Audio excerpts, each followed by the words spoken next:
Grand Rising, everybody. Good rising, good morning, good afternoon. Hello, everybody. It's good to see you. Welcome. This is a Friday. Happy Friday. Yay! It is Friday, January the 17th, 2025, and the time is 12 o'clock noon p.m. Eastern Standard Time. Welcome, family. Check on in. Join us and let us know where you're hailing from. So happy Friday and happy 17. Check in, let us know, family, how you're doing today. I hope everyone is having a phenomenal day. I see so many people here today. We're going to give you time to check in. Good morning. People are saying Trump 2025. Yes, because he did give a speech from Mar-a-Lago stating that prosperity begins on day one, which is January the 20th, just in 3 days. Now, January the 20th happens to be Inauguration Day, according to the United States Incorporated. But the original Inauguration Day for our Republic is actually March the 4th. So we'll see what happens on March the 4th, 2025, and we'll see what happens on January the 20th, because not only is it Inauguration Day, but it is also Martin Luther King's birthday celebration. So, one king dies and another one rises up. I don't know the significance between President Donald Trump being inaugurated on January 20th and it actually being Martin Luther King Jr.'s birthday commemoration celebration day. But let's see what happens, family. I'm so happy to be alive on this day. And then on the next day, January the 21st, is when we're supposed to see a planetary alignment of many, many planets that will actually be visible for the world to see. So I'm sure there's some significance in that. So Grand Rising. Hi, Taj. This is my great friend, one of my best friends that I've known for over 15 years. Taj had to have a procedure on this morning, I think, or yesterday. So pray for him. Keep him elevated and uplifted. We know that the Creator is with him. This is a very, very interesting time that we're living in. It's the age of Aquarius, and we're all trying to get our health to be optimal. We're trying to get our spirits and vibrations to highs so that we can rise with the dimension. So pray for Brother Taj. It's good to see you, my love. Also, please pray for Patriot Rod Steele. Patriot Rod Steele is our resident financial advisor. You guys have talked to him and seen him on my podcast many, many times. I had a call from his family, from his former wife, his companion, who has been by his side for many years. Throughout this time, he's been battling cancer. So please, please pray for him. He actually had a car accident the other night, and it was severe, a bad car accident, family. And he has to have surgery today. It was supposed to happen this morning. So she is asking for the prayers of the saints and of everybody. And please be patient with him as he has a long road ahead of him in terms of recovery. So all of you who have scheduled meetings with him, he sends his love and he asks you, please be patient with him. He's trying to get the message out to as many people as possible. His wife has been diligently calling me. She called Mark Z. They called many other podcasters because they really value our soul family. Many of us have kept them uplifted in prayer. We've, called on them, checked on them. We've blessed them financially, and they are very, very grateful because of our soul family.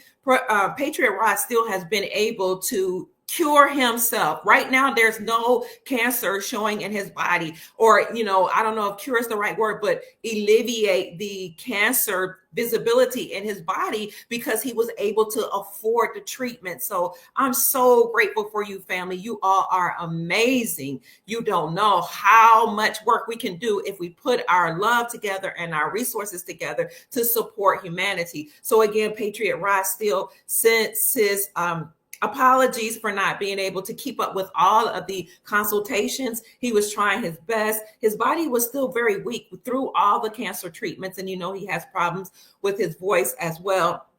And he's recovering from many, many things. He's trying to also boost his testosterone in his body because those treatments take away from the testosterone in your body. You know how they do, family. They'll treat one thing and for some reason it will affect something else. So pray for Patriot Rod Steele. Also in this community, I'm getting texts and messages right now, is Cliff High. Cliff High is a gentleman who does predictions based on his web bot analysis. And he's like a mathematician, a scientist, or something. Like this man, I don't know, some type of wonderful magician, if you ask me. But Cliff High announced yesterday that his wife passed. So pray for Cliff High. You can follow him on X. I'll put up his Twitter in the description section. I'll pull it up for you in a minute. Pray for him because his wife just passed. He didn't say what was going on with his wife, but she was his wife of over 4 decades. And he has been very, very, very important in this community family. So, I pray that you all would pray for him in terms of just letting us know what's about to happen geopolitically, what's about to happen financially. This man has been spot on. So I'll see if I can I'll find his information for you right here so you can follow him, stay updated with him and all of the content that he provides for the Soul family. He's let people know about how silver is going to do, how currencies are going to do, how digital assets are going to do, what's going to happen with many conflicts that are going on in the world. He talks about presidential elections and all that type of thing. So this is him, Cliff High, and I think his tag is Cliff is anti-selenite or something like that. So that's I'll put that in the description section for you as well, and in the chat. His wife, what did he just say? His wife of 52 years has passed away. I said over 4 decades. It's actually over 5 decades. Pray for him, family, please. You guys know I've also had some deaths in my family or transitions in my family. So keep my family in prayers as well. And I am coming up on the 3rd year. I can't believe it's been 3 years anniversary of my husband, the husband of my youth, my former husband, passing from complications of, heart disease, what else?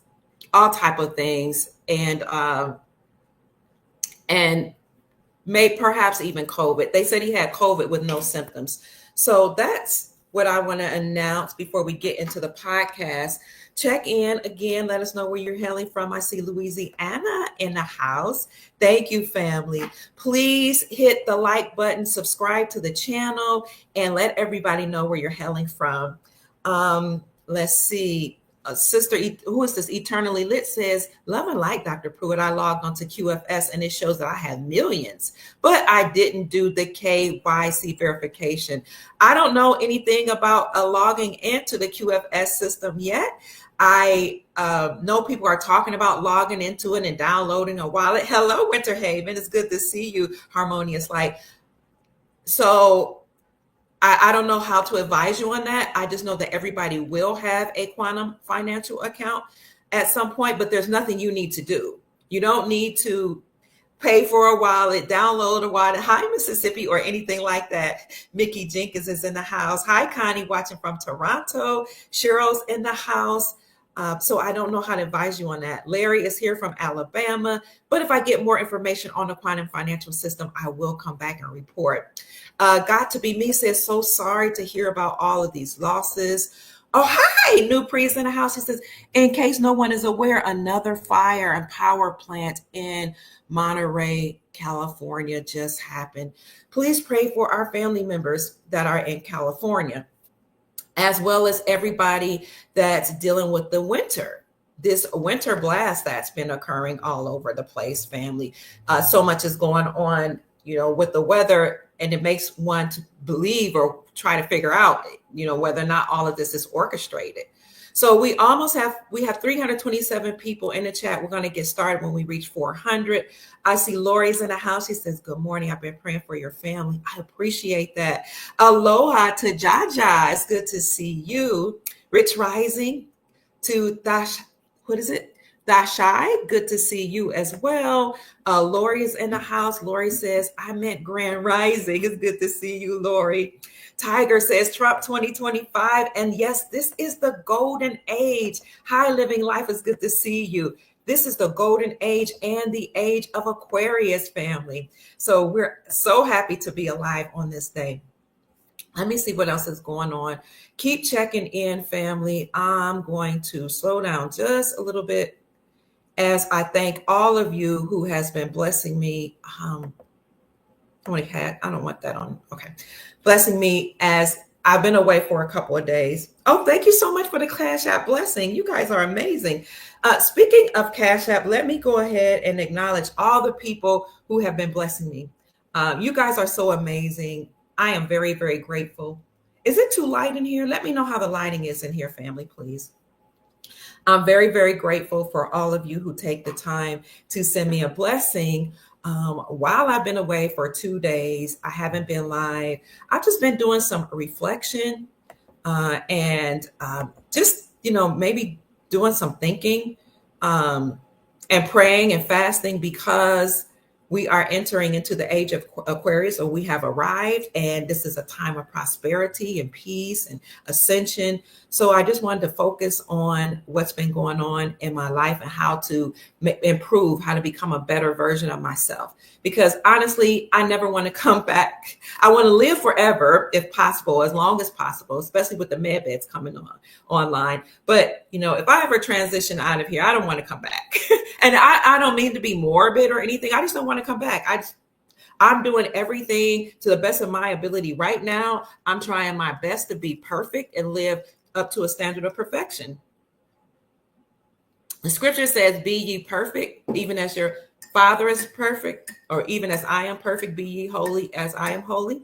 And when you think about the principles of Ma'at, you're supposed to weigh your heart daily so that when you do transition and Ma'at weighs your heart on the scales, your heart will be as light as a feather. That's the way you're supposed to be living each day. So in the morning, and whenever I can think about it, when I arise, I say to myself, I will not commit sin today. I will not transgress against my neighbors. I will not lie today. I will not do anything with my neighbor's husband. I will not do this and that. I will not live an unclean life. I will live a circumspect life. And then when I go to sleep at night, I say, I have not transgressed my neighbor. I have not touched my neighbor's husband. I have not stolen today. I have not told a lie today. And if I found myself in error anyway, then I correct it right away.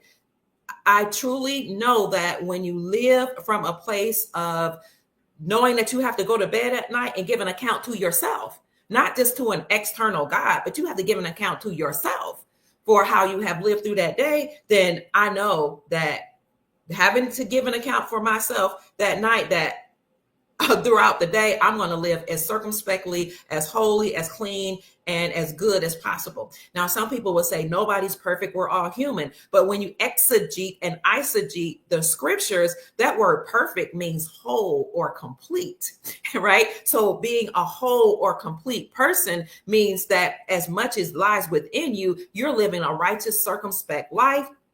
Your mind, body, soul, and spirit are at one with each other, and you love your neighbor as yourself.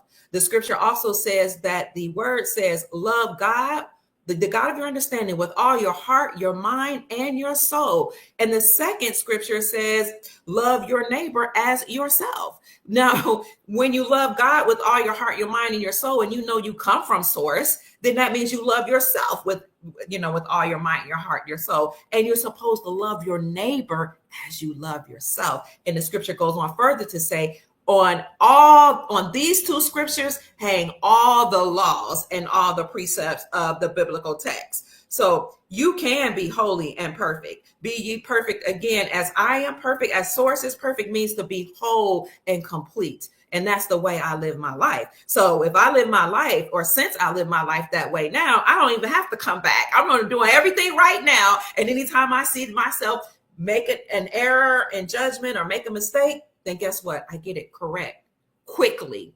And I also surround myself with people who will hold me accountable, like Taj, one of my best friends that you guys just saw say, hey, Pruitt.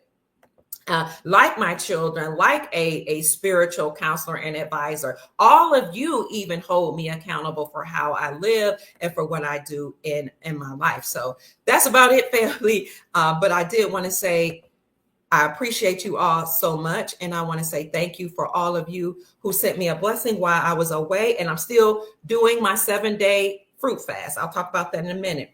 But first, for all of those who sent me a Cash App blessing, I want to say thank you. Carol Rashford, thank you. God bless you. Having smile on you. Estrelita, thank you. My son Douglas Lattimore, thank you. Sister Vanessa Rodriguez, thank you. Terrence Watkins, I appreciate you for the Cash App blessing. Selena, thank you so much. God bless you. Having smile on you. For many of you just checking in, I'm thanking all the people who are sending me blessings. As I've been away from YouTube, not doing it live for the last 2 years, just doing some introspection.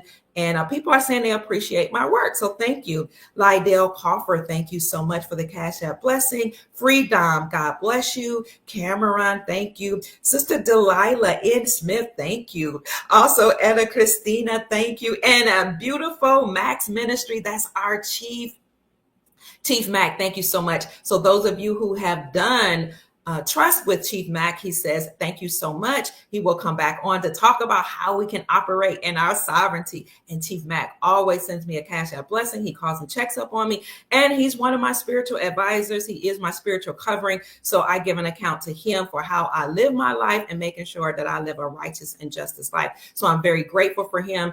And he sends me blessings to make sure that I am okay and sustained financially, as many of my YouTube channels have been taken down. So I'm very, very grateful. If you want to get in touch with Chief Mac for a consultation, you can email him at unityinmotion45@yahoo.com. That's UNITYINMOTION45@yahoo.com.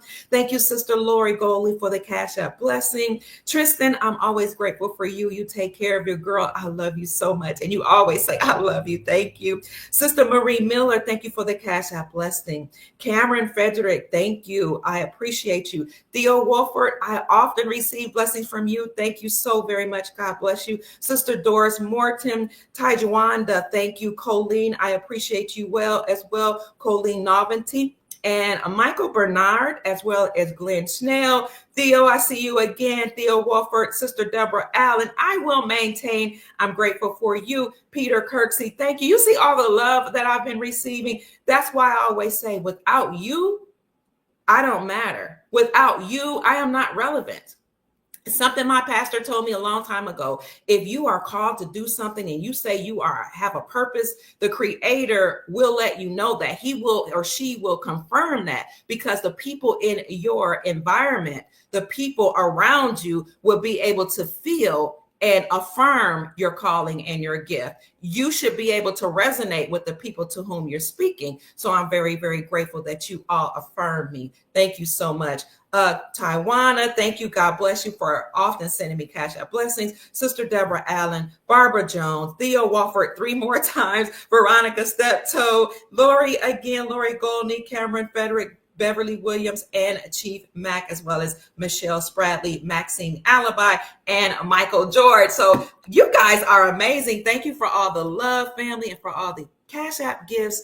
But more importantly, thank you for your energy, your time, and your being here. So for those of you who have sent me a blessing, God bless you. Heaven smile on you. May the Creator bless you 1,000-fold more than what you blessed me with. We have 461 people in the chat, almost 500. Keep checking in so we can get started with today. For those of you asking, my Cash App is $ Mama Kia 13. I am a mama. I am and was ordained and sanctioned as a queen mother in many of the villages in the Ashanti region in Africa.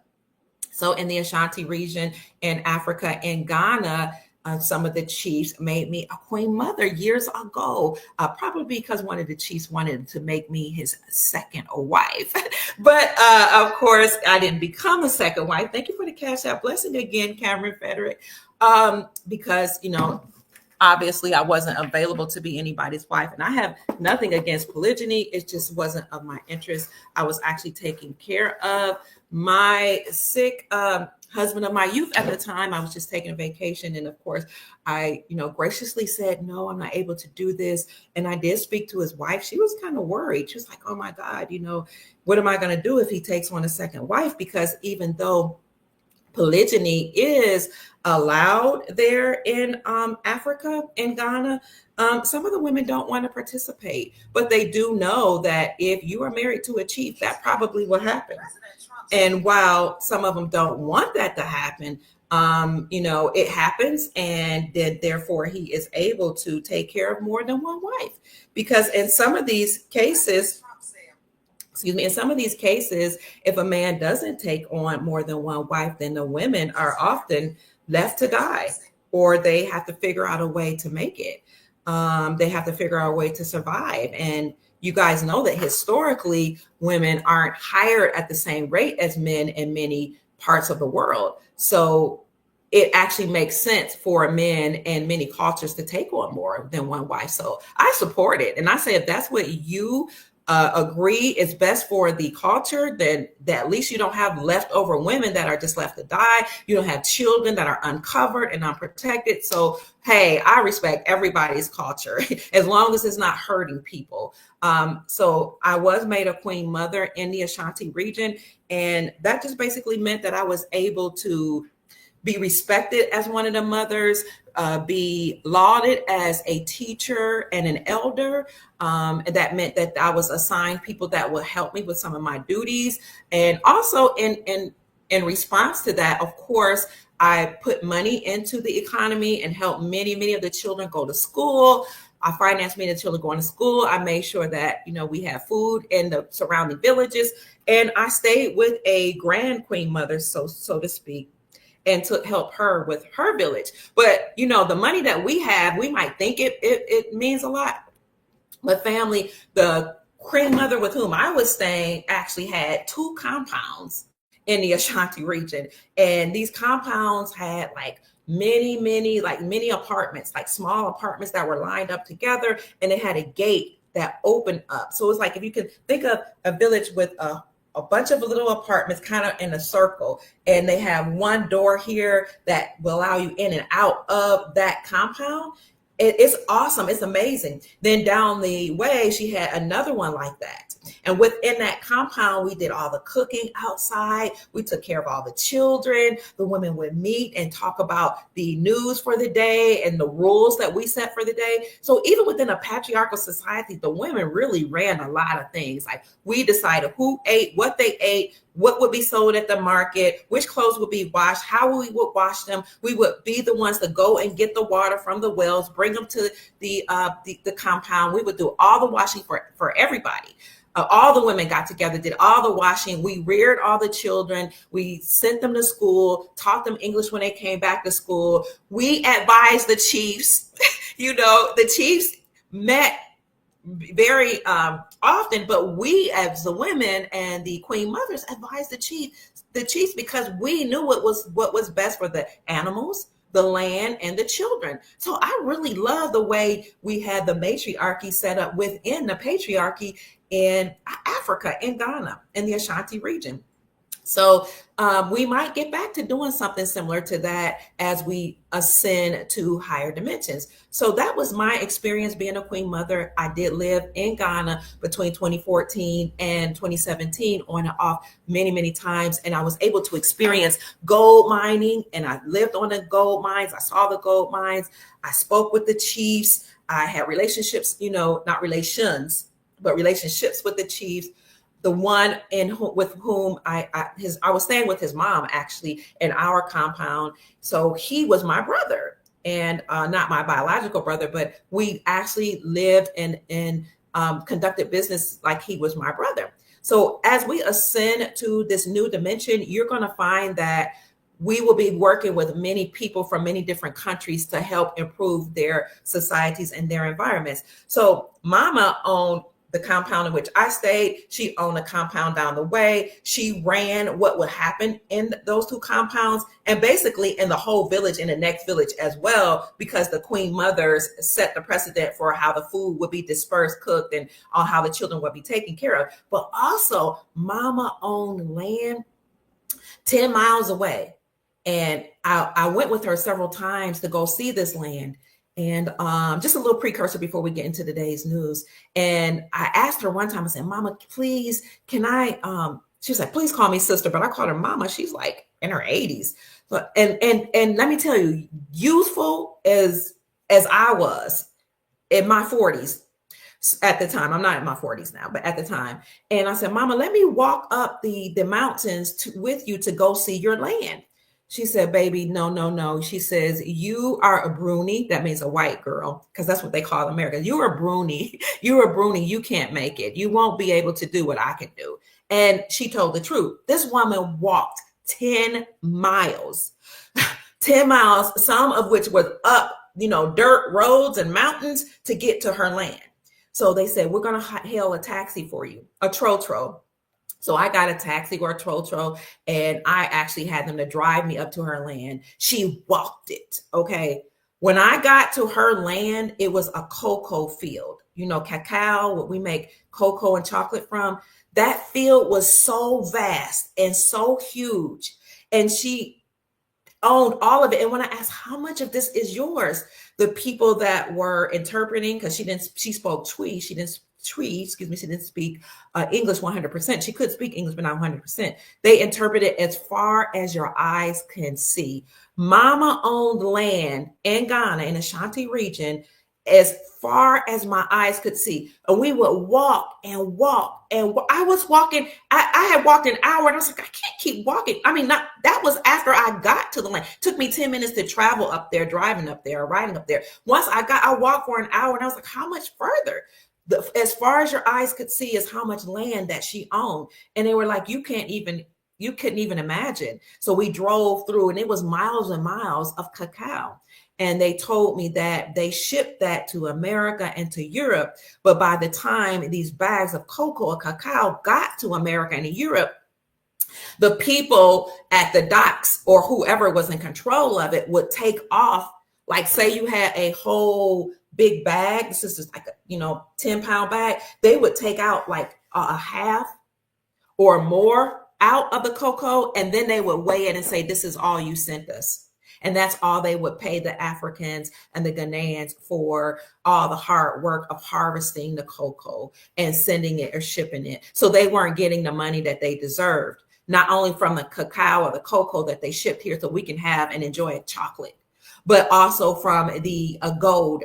When the Europeans were there mining gold and Chinese mining gold, they would not put that money back into the economy. So it was kind of sad to see, but I am very, very grateful that I had the opportunity to actually live in another country, to experience thank you for the blessings, to experience also other cultures and to see for myself what gold mining looked like in another land. And as you all know, gold is, money. It is also used as jewelry, and it actually addresses certain ailments just like silver does. So it was phenomenal, because while I was over there in 2014, I kept saying something is coming for all the Chinese to be there, for all these European countries to be there. And while I was there, I heard, yes, gold is healing. While I was there, I came across a book called Africa is China's Newest Continent.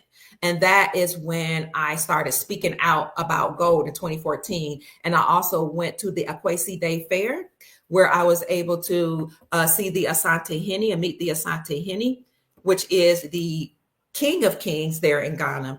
And I got some pictures taken while I was there in Ghana. Well, actually, there were journalists there, and they saw me and a Bruni woman, a white woman, they called me, or an American woman there, meeting with the Asante Henny, the King of Kings, the great king of the people there. So they took pictures of me. They thought it was just kind of awesome that I was there, and they did send those pictures to me. And it was just a beautiful experience to actually live on the land, see gold mining, meet the gold miners who were just the guys from the village. Beautiful, beautiful specimen, beautiful men. I mean, you talk about mandingos. I'm talking about great big brawny brothers that were working to mine the gold in Africa.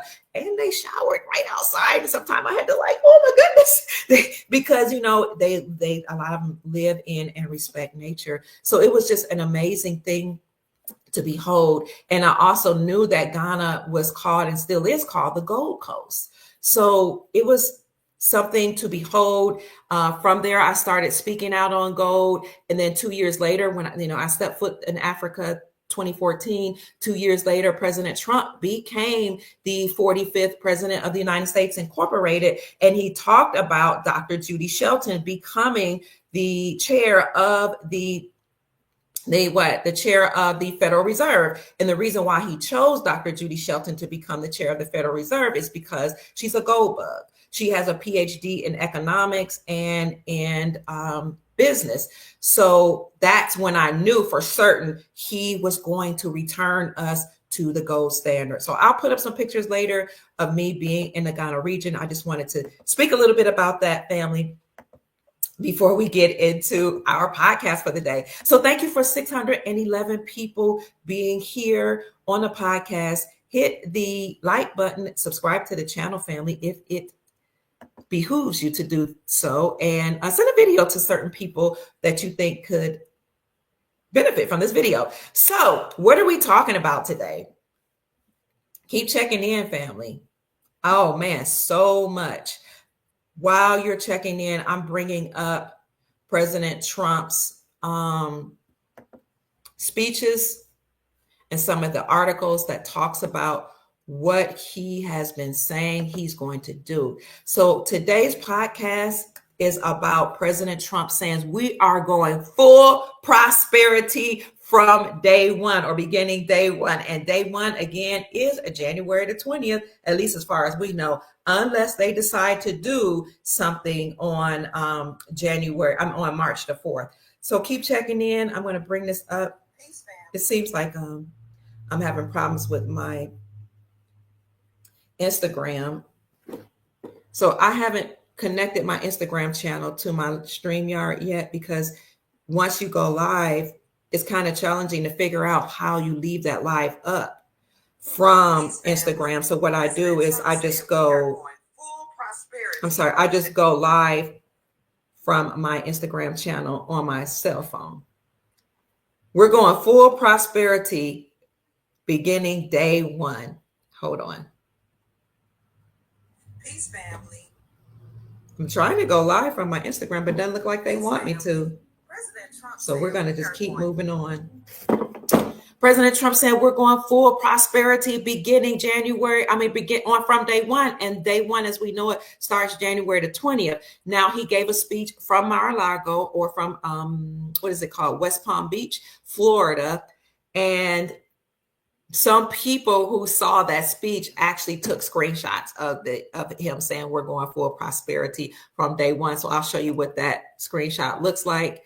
Hold on, family. It is beautiful to actually see it. And we're going to talk about what that prosperity will look like. Here it is. Here's that screenshot. Ariel copied it on Twitter. Majid had a screenshot of it. It looks beautiful. We're going full prosperity on day one. And Fox News reporters did ask him some questions as it relates to the full prosperity. And we're going to tell you what that was that he talked about today. Oh, Tiamat says Judy Shelton is replacing corrupt Janet Yellen, who never sworn in. Absolutely. Well, since you brought that up, we're going to talk about the full prosperity. I assume that you all saw my video that I showed you the other day.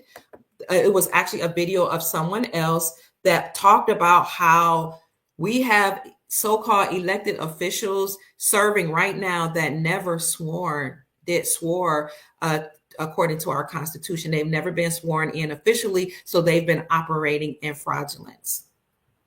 I'll go over that in a few minutes. I'm sure you guys want to hear about this prosperity first, okay? So you saw that.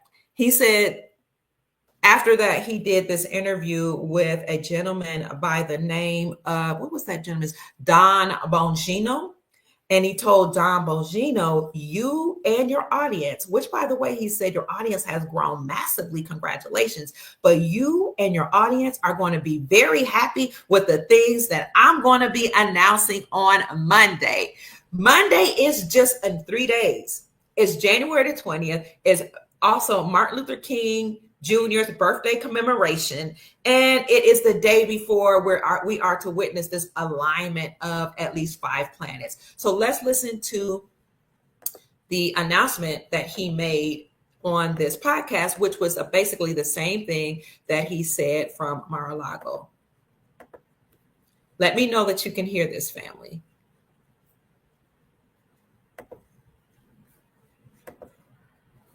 Here we go. I got to hear. This is Dan Bongino's show. If you can hear it, please put a 1 in the chat. Mr. President, thank you so much for spending time. Congratulations on a massive political win for reorienting the Republican Party in a better, more effective direction with actual diversity, not the left's version of it. And I hope you have a wonderful time on Monday. America is breathing a collective sigh of relief now that you won. Thanks for everything you've done for the country. And I think you're going to be very, very happy on Monday. And your audience, which is very large, by the way, congratulations. You have a great success. But your very large audience is going to be very happy with the things I'm going to be announcing on Monday. Wow. We're all looking forward to it. Mr. President, you have us tantalized here. We appreciate it. Thanks for your time, sir. Appreciate it very much. Thank you very much. Thank you, Dan. You got it. So I know you could hear it. I don't know. Could you see it all? It wasn't completely full on the screen. So I'll play it for you one more time. Mr. President, thank you so much for spending time. Congratulations on a massive political win for reorienting the Republican Party in a better, more effective direction with actual diversity, not the left's version of it. And I hope you have a wonderful time on Monday. America is breathing a collective sigh of relief now that you won. Thanks for everything you've done for the country. And I think you're going to be very, very happy on Monday. And your audience, which is very large, by the way, congratulations. You have a great success. But your very large audience is going to be very happy with the things I'm going to be announcing on Monday. Wow. We're all looking forward to it. Mr. President, you have us tantalized here. We appreciate it. Thanks for your time, sir. Appreciate it very much. Thank you very much. Thank you, Dan. You got it. There you go, folks. Like, I was pretty much nailed it right there. It was everything I wanted to get in. I wasn't sure we'd be able to squeeze all those questions in. All right, going to take a quick break. We'll come back. We'll take your calls, 844. All right. So that's good news. He's saying that we're going to be happy about whatever he announces on January the 4th. So let's see. What are some of the things that he's going to be somebody says I'm tap dancing. Oh, you're saying my skin is glowing. Thank you, Love BN Nubian. And thank you for being our moderator as well. Someone said my skin is glowing. She said, Love BN Nubian says my skin is glowing. Family, I've been on a fruit consecration, means I'm eating fruit only. Okay. No cooked fruit, no dried fruit, only raw, fresh fruits. That means I can eat it, cut up. I do have some frozen fruits in my smoothies. A fruit smoothie, fruit juices, and drinking water, and some herbal teas. So I've been doing it now 7 days. This is the 7th day. I'm doing it for 30 days. At least that's what I intend to do. For 30 days. So far, my energy is higher. I have noticed that I don't want to talk as much. I just feel this calmness that has come over my spirit. I have lost 8 pounds so far in 7 days. This is just the 7th day. The aches and pains that I had in my lower back are gone. And it's probably because I got all that waste out of my body. I don't perspire as much. The different symptoms that I have being a woman of a certain age, how we have certain symptoms, they have decreased significantly. In fact, I haven't had any, attacks with the hot flashes. Occasionally I'll get a little warm, and usually it's because I have something on that doesn't work well with my body chemistry. But the symptoms that I had from being a woman that's over a certain age that relates to menopause, they have decreased. Like my mood is even. I don't have the intense hot flashes. I don't have the stress that I can feel, the hormone inflections that I can feel occurring in my body. And overall, I just feel so much better. If I could sum up how I feel in one word, it would be calm. It would be calm. I actually require less sleep. So how sometimes when you can't sleep, that's a feeling of unrest and you feel uneasy. Well, it's not that I can't sleep. It's that I don't need to sleep. Like I'm reading, I'm studying, I'm doing work at night. And early in the morning, not necessarily because I desire to, but because I'm not sleepy. I just require less sleep. So far with the 7 days of just raw fruits, I again feel energetic. I can go for long walks. I'm not doing any heavy lifting, weightlifting right now, but I just feel overall better. My friends and family members, you all have said my skin looks, better or improved, is glowing. I don't know. I just feel lighter. And so thank you so much for the very, very kind words. I appreciate you, family. That's what's been happening while I've been away. I am on this fruit consecration, and I'll do it again for 30 days. So back to Donald Trump saying that we are going to go full prosperity beginning day one. He's coming out the gate doing some amazing things. He said on Monday, he's going to undo everything that Joe Biden has done through his executive orders. And he said it will be reversed as soon as he steps forward on day one. That's a pretty huge thing to say. So let me show you that magazine article or that news article where he said he's going to reverse everything.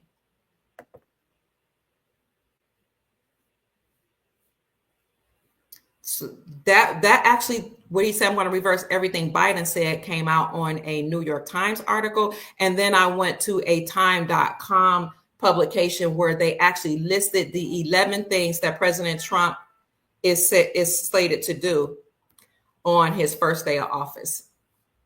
Let me bring that up for you. And then we're going to get into all these people that are serving fraudulently that have not taken an oath of office. But I want to get into this good news first.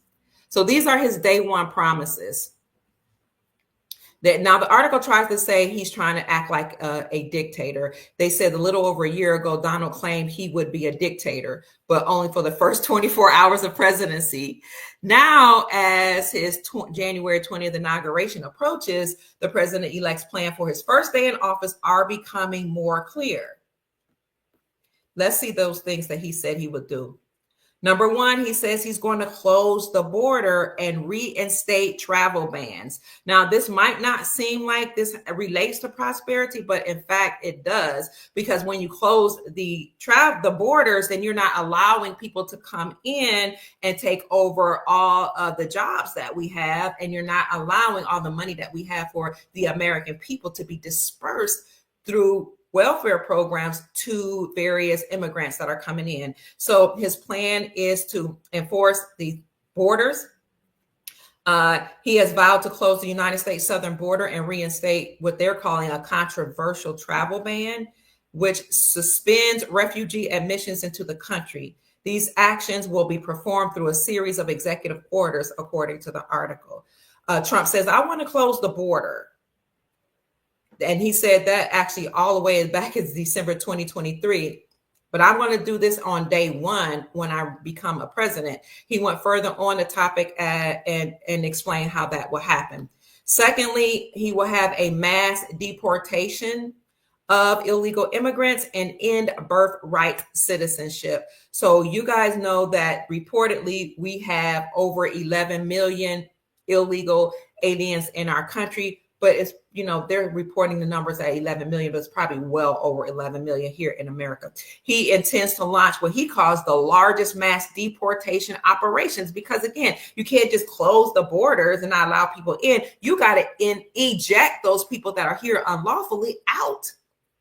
The good thing about this, though, is that people will be able to go back to their home countries and they won't go empty-handed. You all know that with NESARA and GESARA, the National Economic Security and Reformation Act, and the global version of that, the Global Economic Security and Reformation Act, what will happen is all of these people who need money will get money from their home countries, but they have to be in their home countries to receive those monies. So this is a good thing when you consider that a lot of people are here for opportunities, for money, to also, unfortunately, reclaim people's identities, and assume the American identity. So some of this is benevolent, they just want to help themselves, and some of it is not. So again, the good thing is that in order to receive the monies through NESARA and GESARA, they have to be in their home country. We saw Guyana's president say that he is giving a grant, a one-time grant of $100,000 to all Guyanese in South America.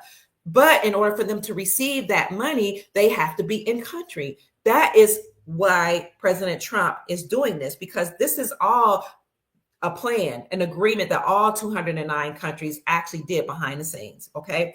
So again, the president of Guyana stated, and I've shown you that article, we've done a podcast on that, all his people will receive the grant. They have to be over 21 years old and they have to be in country. Even the people abroad can receive the money as long as they come back home. Other nations will do the same.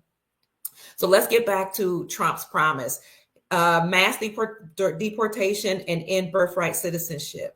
He says he will do this on the first day in the White House.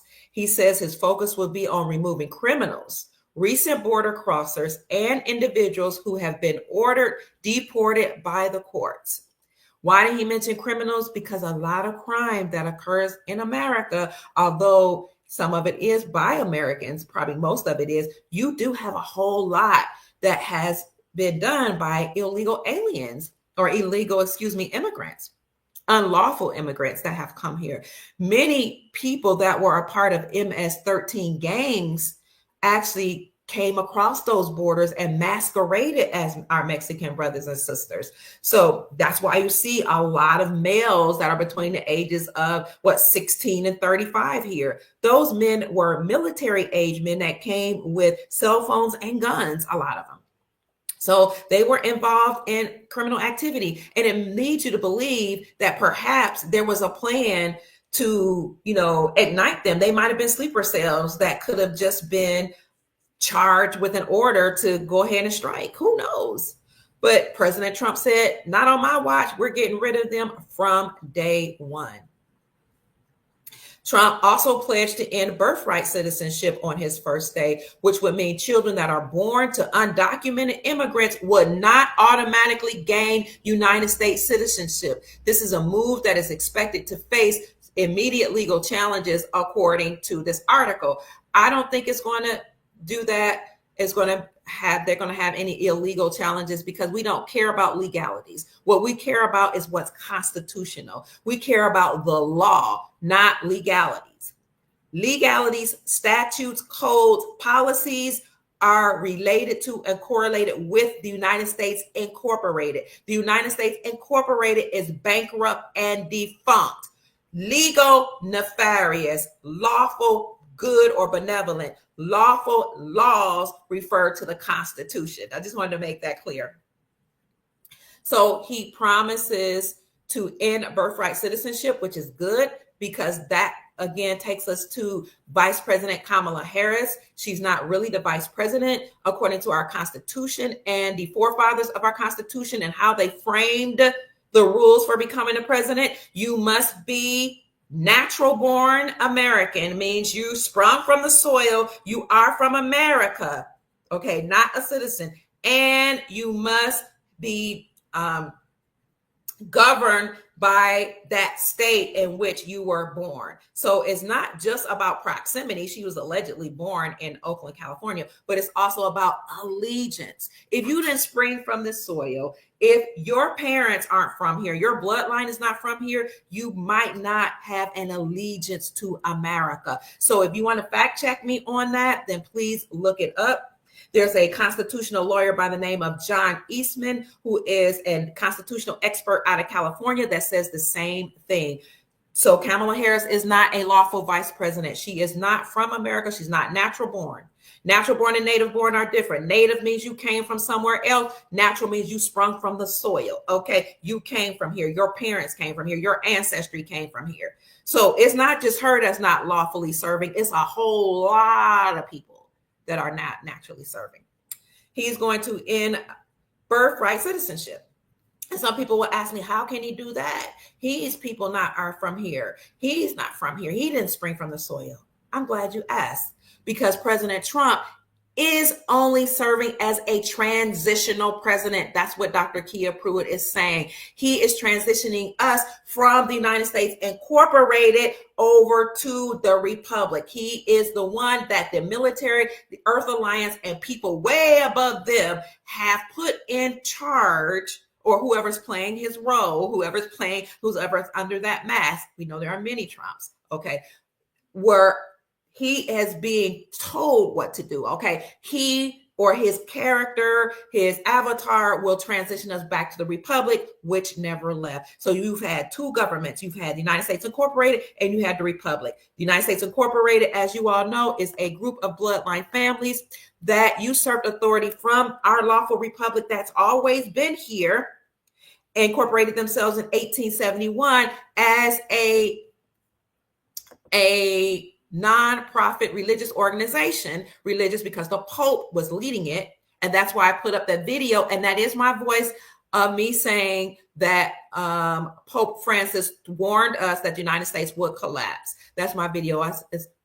It's my radio voice. You know, when you are in the so-called Black community, you know how to code switch. You know how to use your professional voice, and you know how to use your regular original voice. And sometimes when you get jobs, when you're on the radio, when you're on the media, you use your professional voice, or what some people would call your Caucasian or your white voice. Thank you for the Cash App blessing, Lawrence Jordan. Oh, hi, Lawrence. I love you. And Cameron and Rosemary Hillard. I appreciate you so much. You know how to use those two voices. But President Trump's, again, he's the transitional president, and he transitions from the United States Incorporated. The COPE was over that. If you guys saw my video, I did do a video where I talked about how Pope Francis, thank you for the Cash App blessing. I appreciate you. How Pope Francis actually, I'm going to show you that video. Pope Francis actually said or warned us that the United States would collapse. That's true. He talked about it in his letter to Obama. That letter is called Motu Proprio. And he said that the United States isn't corporation. He said, here's my video here. He said that, I'll bring it up, that the United States is a corporation. He said that Obama is not the president of the Republic, but that Obama was in fact the president of the United States Incorporated.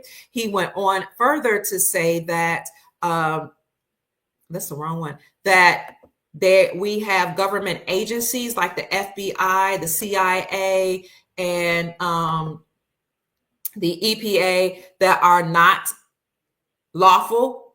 And he said they must cease and desist right away. This was in 2014 when Pope said that. We must cease and desist. He said not only are all the federal agencies that are considered bureaus and not part of our government, but they are operating fraudulently. He said police officers, court officials, attorneys, judges, and many people that are creating policies, statutes, law, statute legalities, and codes. We are to cease and desist immediately. And if we do not do that, he said, then the Grand Army of the Republic will be put forward, and General Ham will be over the Grand Army of the Republic, and they will systematically disassemble or take apart, dismantle the United States Incorporated and all the entities that are attached to it. So if you missed that video, since I spoke of Pope Francis actually being over the United States Incorporated, here is my video. It is on my video section of my YouTube channel. This is what it looks like. That is me speaking. A lot of people said that doesn't sound like Dr. Kia Pruitt. That is me speaking. You want to listen to this. It is an audio clip. It's only the actual audio. I'm talking for the first few minutes in that. The actual audio is less than 20 minutes. So listen to that. And then in the description section, I show you the letter. And I also pinned the letter to my comment section here. And it says Pope Francis's letter, Motu Proprio, regarding the collapse of the United States and its federal agencies. So he talked about that in his letter. I can do a whole nother video on that, but I just wanted to make it clear that the United States Incorporated is different from the Republic. We had presidents over the United States Incorporated, okay? And then we had the republic, which is our lawful government here with our own laws, our own constitution for the republic. I keep saying the republic has been lawfully already put in place. Trump is the transitional president, and that's why we saw the Department of Defense come out with these documents that talked about a smooth transition in between presidents. And that came out just a couple of years ago, and they let us know that it was based on the Presidential Transition Act of 1863. But they said that it was important. The Department of Defense said this, it was important for this information to be made public for the public's consumption. And I've done many podcasts on that particular document that came out from the Department of Defense for a smooth transitional presidency. And I knew then that they knew that there could be some issues when President Trump comes back online as the president. So before we continue, I just want to say thank you so much to Sister Diana Peralta for giving us a blessing of $50. God bless you. Heaven smile on you. I appreciate you. You guys don't have to be so kind to me and so amazing to me. Thank you so much. So, hi. Pig Latin. Oh, okay. I need to speak Pig Latin. Thank you. Okay. I will. Oh, I see South Africa in the house. Hi, Sister Magda. It's good to see you as always. Care Bears is in the house. No, that wasn't a fake video of me. It wasn't. It was a real video. Okay, so good day, Brother Anthony. It's always good to see you. Thank you for supporting your sister. So back to the information at hand. Trump is a transitional president, okay? The republic has already been restored in America, and the indigenous, autochthonous people are now being recognized as the sovereign original people. Thank you for the Cash App blessing, Sister Sheila Wallace. Thank you so much. Autochthonous original indigenous people are now being recognized, and I'll show you a video of them being recognized in Mexico. It's going to happen here in America as well. We talked about the autochthonous indigenous people being the copper-colored people, the Black people, the African Americans that are here did not come from African slave ships. Well, we were here already. We had our own government. Even when Europeans came here, they had the 13 colonies. And as Obama and Trump have said before, Morocco was the first nation to acknowledge us as our own nation, because even though we had European people to come here and set up the colonies, in that area, most of it was in the, what do they call that area? New England area. We recognize them. Morocco, Al-Morocco, Amorica. Okay. This is Amorica. This is America, Al-Morocco, the North Gate, Northwest Africa. This is the Morocco of which Trump and Obama was speaking, that acknowledged the Europeans that came here as their own nation. They had their own flag of commerce. They were doing their own commerce. They were escaping all of the nefarious activities that were going on in Europe by those beings, those bloodline families, and those non-human interdimensional beings that were doing the same thing they're doing here, enslaving the people, taking the blood of the children, the udblay, Pig Latin, the organs, and doing nefarious things to the children and African trade of Umanhays. Yeah, I hope y'all know Pig Latin. The same thing they're doing here, these interdimensional beings who are very dark and melanated, okay, they came from Europe, did the same thing here, and they can masquerade as the autochthonous indigenous peoples here. Because as many of you know, we were seeded here by interdimensional beings. Some were good and some were not. And then other beings came here and enslaved the planet and took control of our planet, of our government, of our foods, of our culture, et cetera, of everything, and infiltrated every segment of our society. Okay.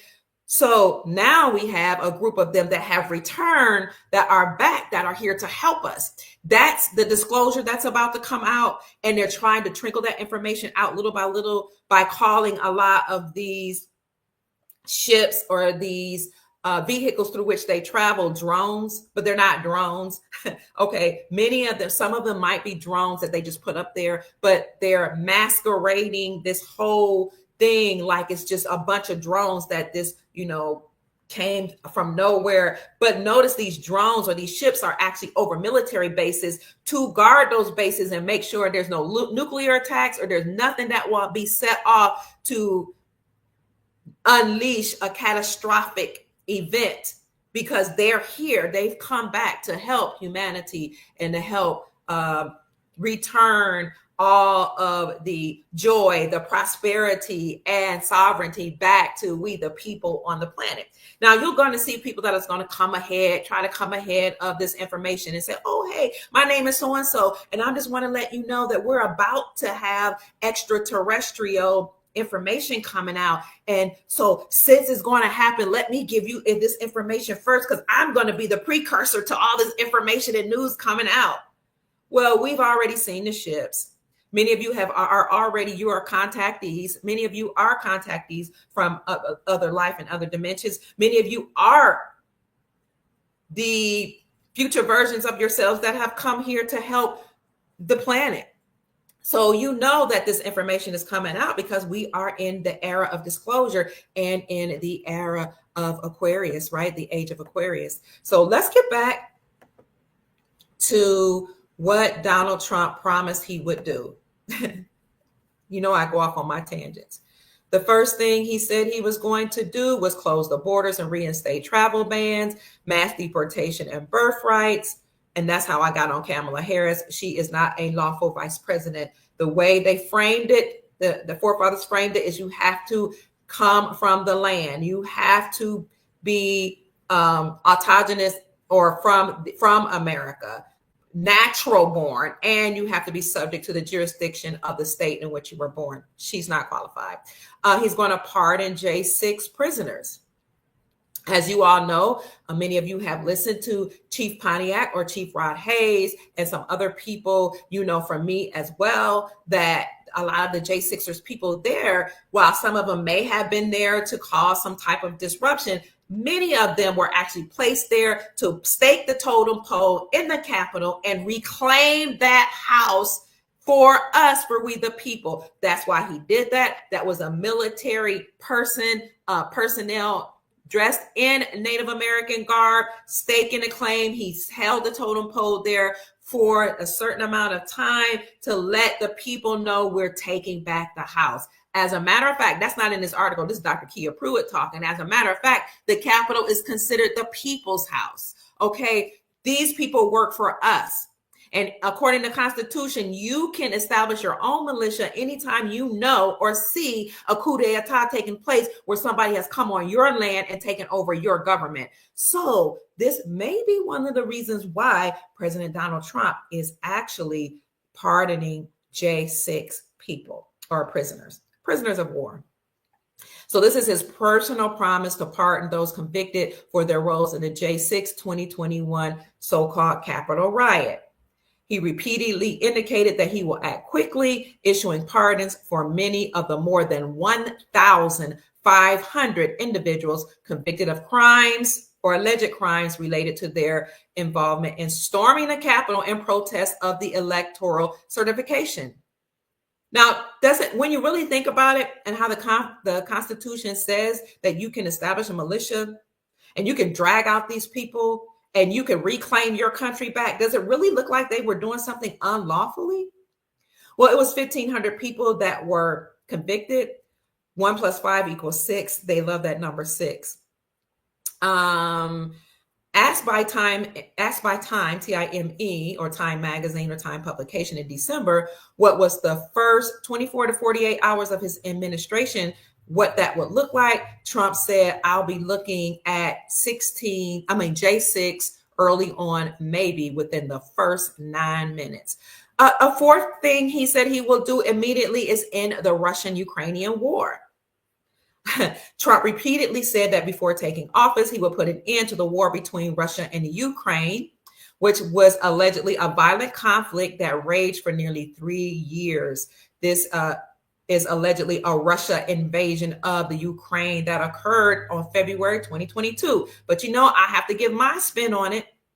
The reason why Putin went to the the Ukraine was, number one, it was a part of Russia, the Soviet Union anyway, to begin with. So he has a right to go and reclaim his territory. But secondly, he was uncovering all the unlawful activity that was going on there, all of the laundering, all of the Umanhay, African trade, Dre, African trade, Ani, May, Andring Lay, laundering. Okay. And a lot of that information was either sent to James Comer, who is the chair of the House Oversight Committee, or at least it confirmed and affirmed the things that James Comer had stated that he uncovered or he accumulated over time, this evidence against Biden and his crime family. So if you want to know what some of that information is, you can go to oversight.house.gov, or you can just Google the House Oversight Committee's website and go to that search engine of that website, type in Biden, and you will see all the criminal things that James Comer uncovered and revealed from the Biden administration. But back to the war in Ukraine, much of that information that Putin uncovered coincides with what James Comer discovered and revealed to the public on the House Oversight Committee. So Putin went to the Ukraine to bring back that territory back under him, and also to reveal what was going on. And when he did that, 46, remember that war started February 2022. That's a good, important date to keep in mind. Year anyway, 2022. Putin did that, and then Biden put sanctions on Vladimir Putin. Remember, you created this war, and this conflict has to stop. Therefore, we're putting sanctions on you, Biden said. So he told all exporting nations not to do any business with Vladimir Putin, to not touch Vladimir Putin. We're not going to have any allegiances with what you're doing.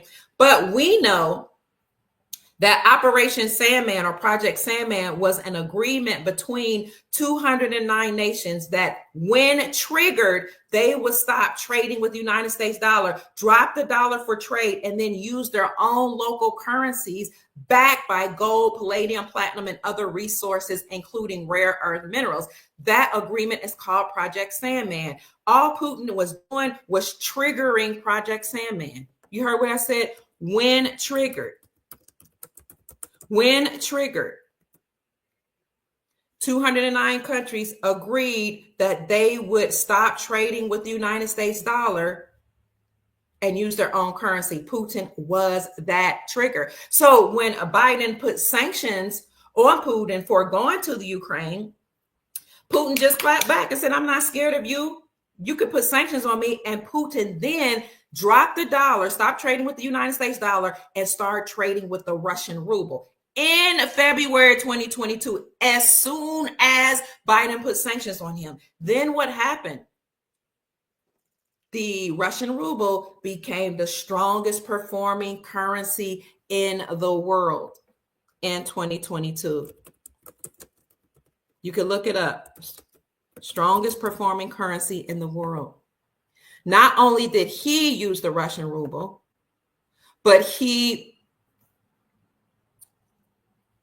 encouraged many of the BRICS nations to do the same, because he knew that his plan, we're talking about Vladimir Putin, was then to encourage the BRICS nations or the BRICS bloc to also stop trading with the United States dollar. So again, what was the trigger? Project Sandman was an agreement between 209 nations to, when it triggered, stop trading with the United States dollar, use their own local currencies. I don't know why this keeps coming up. Use their own local currencies backed by precious metals, and therefore become sovereign. Anytime you are over your own country's currencies and you use your own country's currency, you are declaring or proclaiming and operating in your freedom and in your sovereignty as your own people, and not being ruled and governed by the United States Incorporated. So once Vladimir Putin did that, you can see this New York Post says that the Russian ruble, if I can get rid of this, the Russian ruble became the best performing currency of 2022 despite sanctions.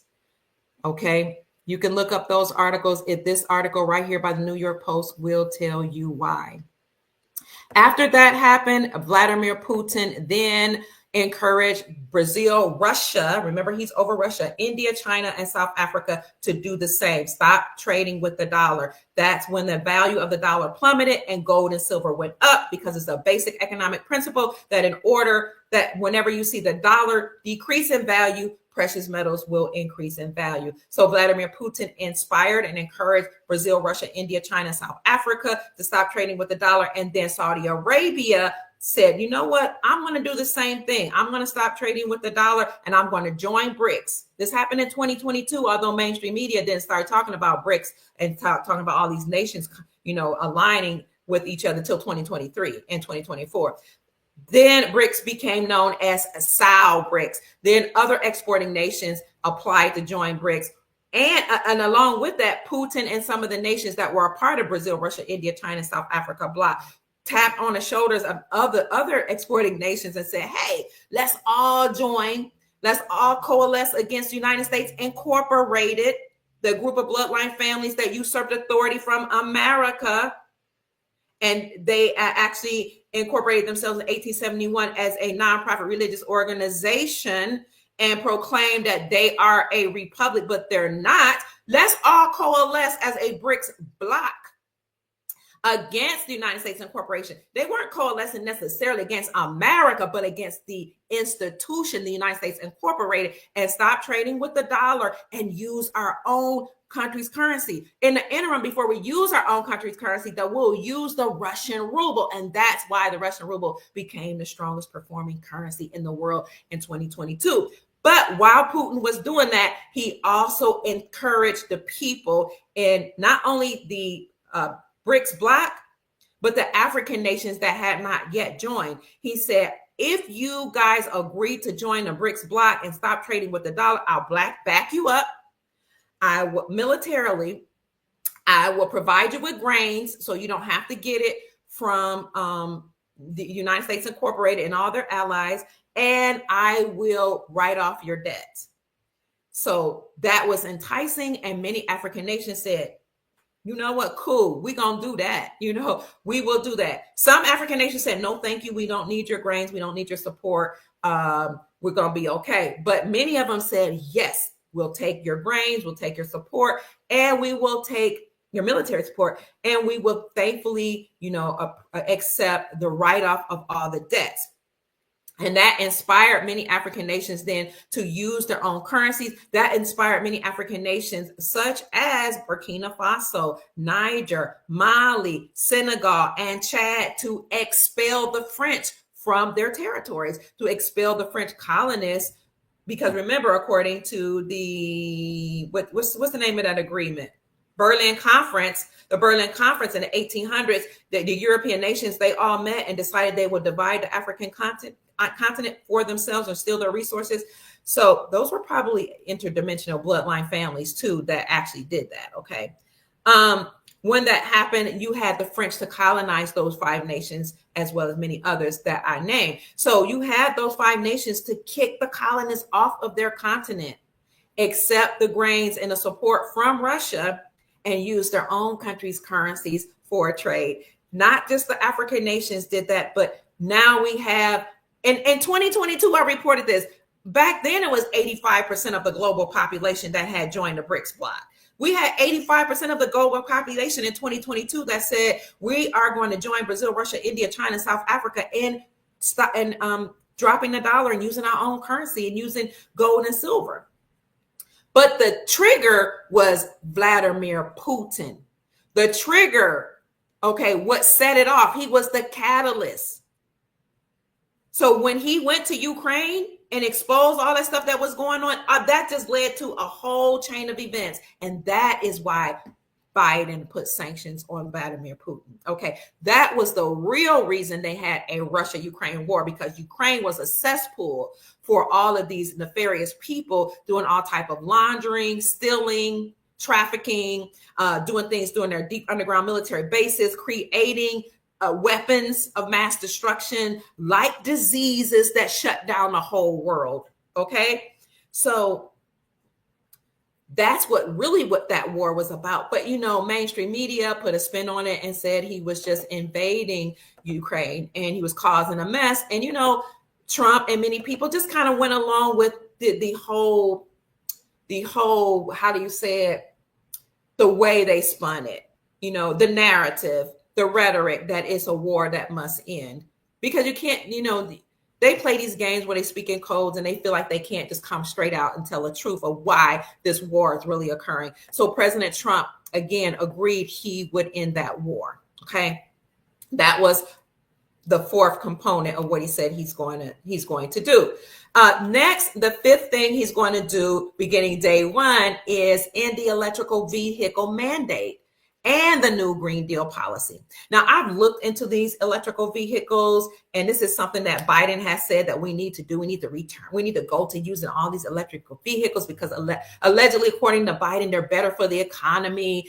They're better for the ecology, the ecosystem as well. But when I looked into the electrical vehicles, there's a lot of faulty electronic devices within those electrical vehicles. They do not cost less money. Thank you so much for the Cash App blessing. They don't cost less money. In fact, they're more time consuming when it comes to powering them up. It takes a whole lot of hours to power them up. You have to keep buying the parts for them. Many of those parts come out of China, okay? And we are doing our best, we know, to stop depending on other nations. So President Trump said, I'm going to get rid of that on day one. He's going to reverse many of the climate-related policies instituted by the Biden administration. His plan includes ending the so-called electrical vehicle mandate and scrapping the Biden administration's climate subsidies. I will end the electrical vehicle mandate on day one, Trump said in his address at the Republican National Convention. He also said the other day from Mar-a-Lago, I'm going to do certain things that will put us right into a prosperity era. So he said that those policies were part of a Green New Span that actually hurt America's energy producers and their families. His day one executive orders would likely focus on, executive orders will focus on lifting restrictions on fossil fuel production and reversing mandates on electrical vehicles, while he also pledges to expand domestic oil drilling, including the reversal of offshore drilling bans imposed under the current administration. So we don't need to depend on anybody else when we can drill here in America. We have oil, not just in Texas, we have oil in many, many places here in America. And so President Trump is going to expand domestic drilling. 6, he's going to roll back federal regulations. Now, this we know he's saying he's going to do, but I keep telling you all, whoever's playing this Trump character is actually being told what to do. You guys know this anyway. Presidents are just figureheads, okay? But there is a power, an entity, an Earth Alliance behind President Trump. We already know that the Supreme Court this summer overturned the Chevron doctrine, right? So we know that this has to happen. What was the Chevron doctrine? The Chevron doctrine has said that federal agencies, these bureaus, FBI, CIA, EPA, all of them, I gave you a list of 441. I can put that in the description section of my YouTube and Rumble channel for you as well. But these companies, these agencies, which call themselves federal agencies, were allowed to create any statutes, any law, so-called law, legalities, any codes, and any policies that they wanted. And they can force we, the American people, to abide by them. For example, you must pay taxes through the IRS, according to them. Now, if you know that paying taxes is actually voluntary, okay? But they would pressure you to pay taxes. And if you didn't, you can participate in other ways. I know. They would force you to get a driver's license through the Department of Motor Vehicles. And if you didn't get a driver's license, then your license would, you couldn't drive. Or if you didn't update it, then your license would be suspended. And then you could lose your not only your privilege to drive, but you could, actually not do business, because if your license get suspended, then how would you prove or verify that this is your identification? But you had HOA saying you couldn't grow your own food in your yard that you paid taxes for, or bought the home and the land that you bought. You couldn't grow your own food. Well, these government agencies were allowed to create those statutes, codes, and policies, and the courts would enforce that. Their policy enforcers, known as police officers, would enforce that. And if you did not agree, you could go to jail and face penalties. Okay. That was the Chevron doctrine. And if you try to appeal it, or you try to reverse it or speak against any of these government agencies, then the courts, the judges and the courts, will defer back to those agencies and say they are the experts.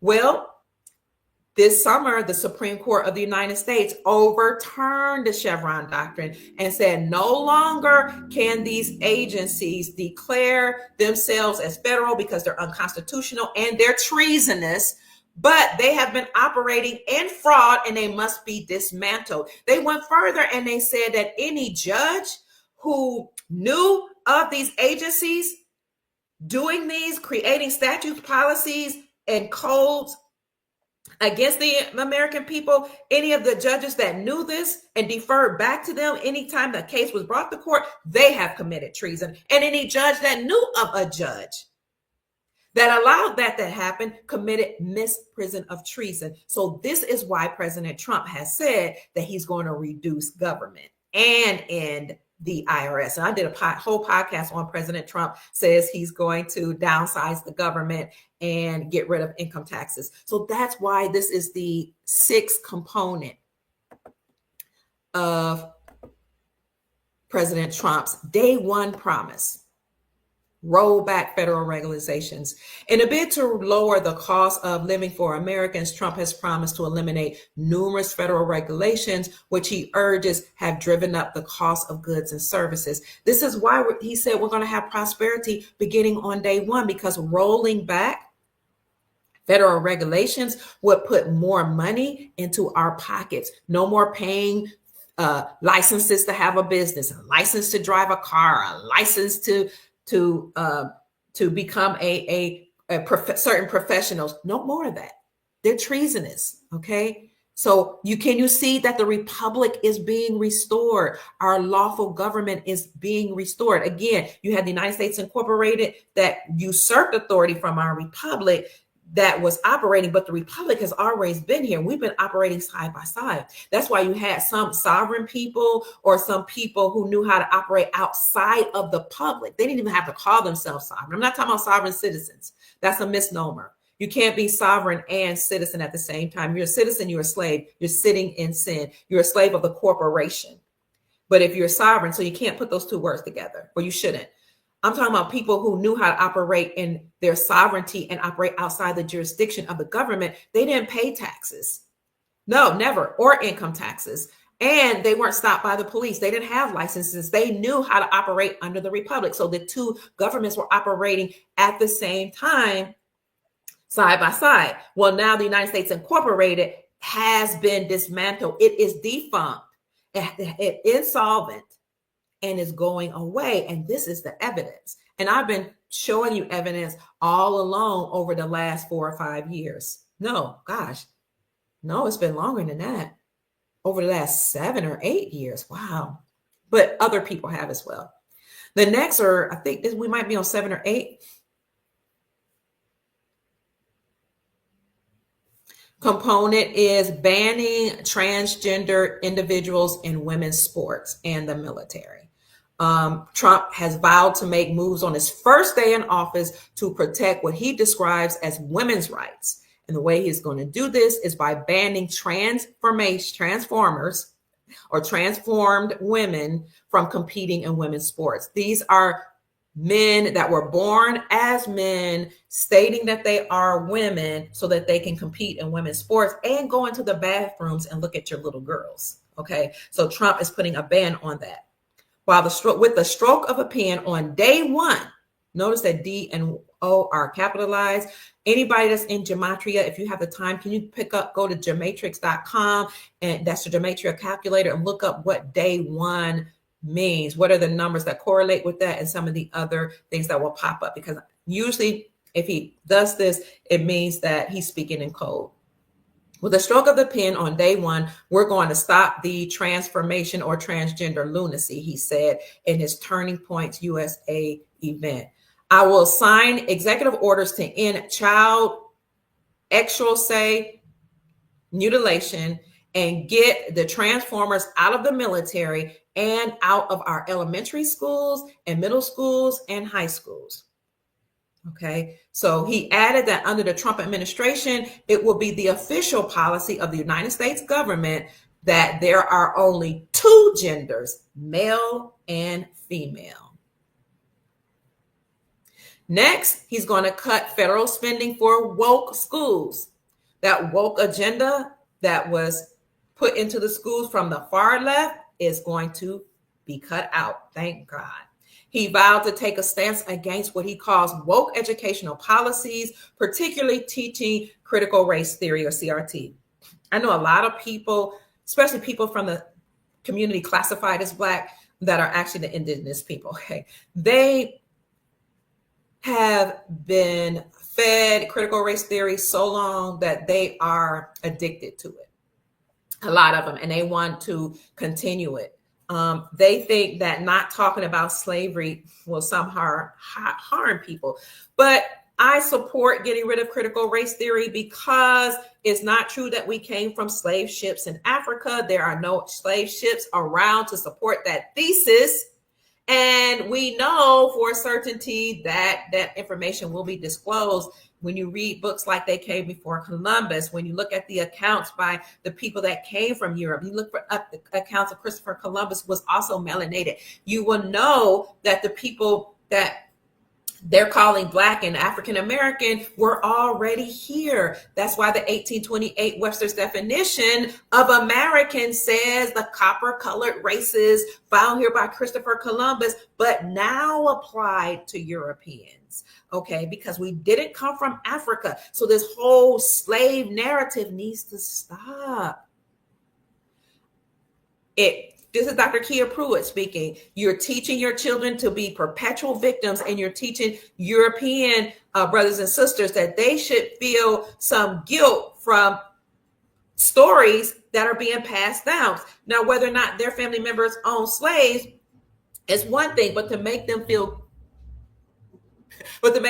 guilty and like they have to pay for what their forefathers did is not fair. Okay, because the truth of the matter is people that look like me own slaves too. Okay, and the truth of the matter is that the word slave comes from Slavics. So when Europeans came here, a lot of them were actually, don't say it, Pruitt, sex slaves and slaves of the people who brought them here. So should they get reparations too? Well, of course they should. We all need to be repaired and compensated for what we've been through. But Trump has vowed to take a stance against what he calls woke educational policies, particularly the teachings of critical race theory. On day one, he said he plans to cut federal spending to schools that teach CRT or schools that teach the injections or certain things to alleviate sicknesses. Y'all know what the word begins with V. He's going to get rid of those policies. And he aims to ban CRT from being taught in the armed forces as well. And I am in agreement with that. So those were just some of the promises. And that was in the Time magazine. But there's another article that goes even more. Thank you, Mark. Mark Davison says Dr. Pruitt is the best.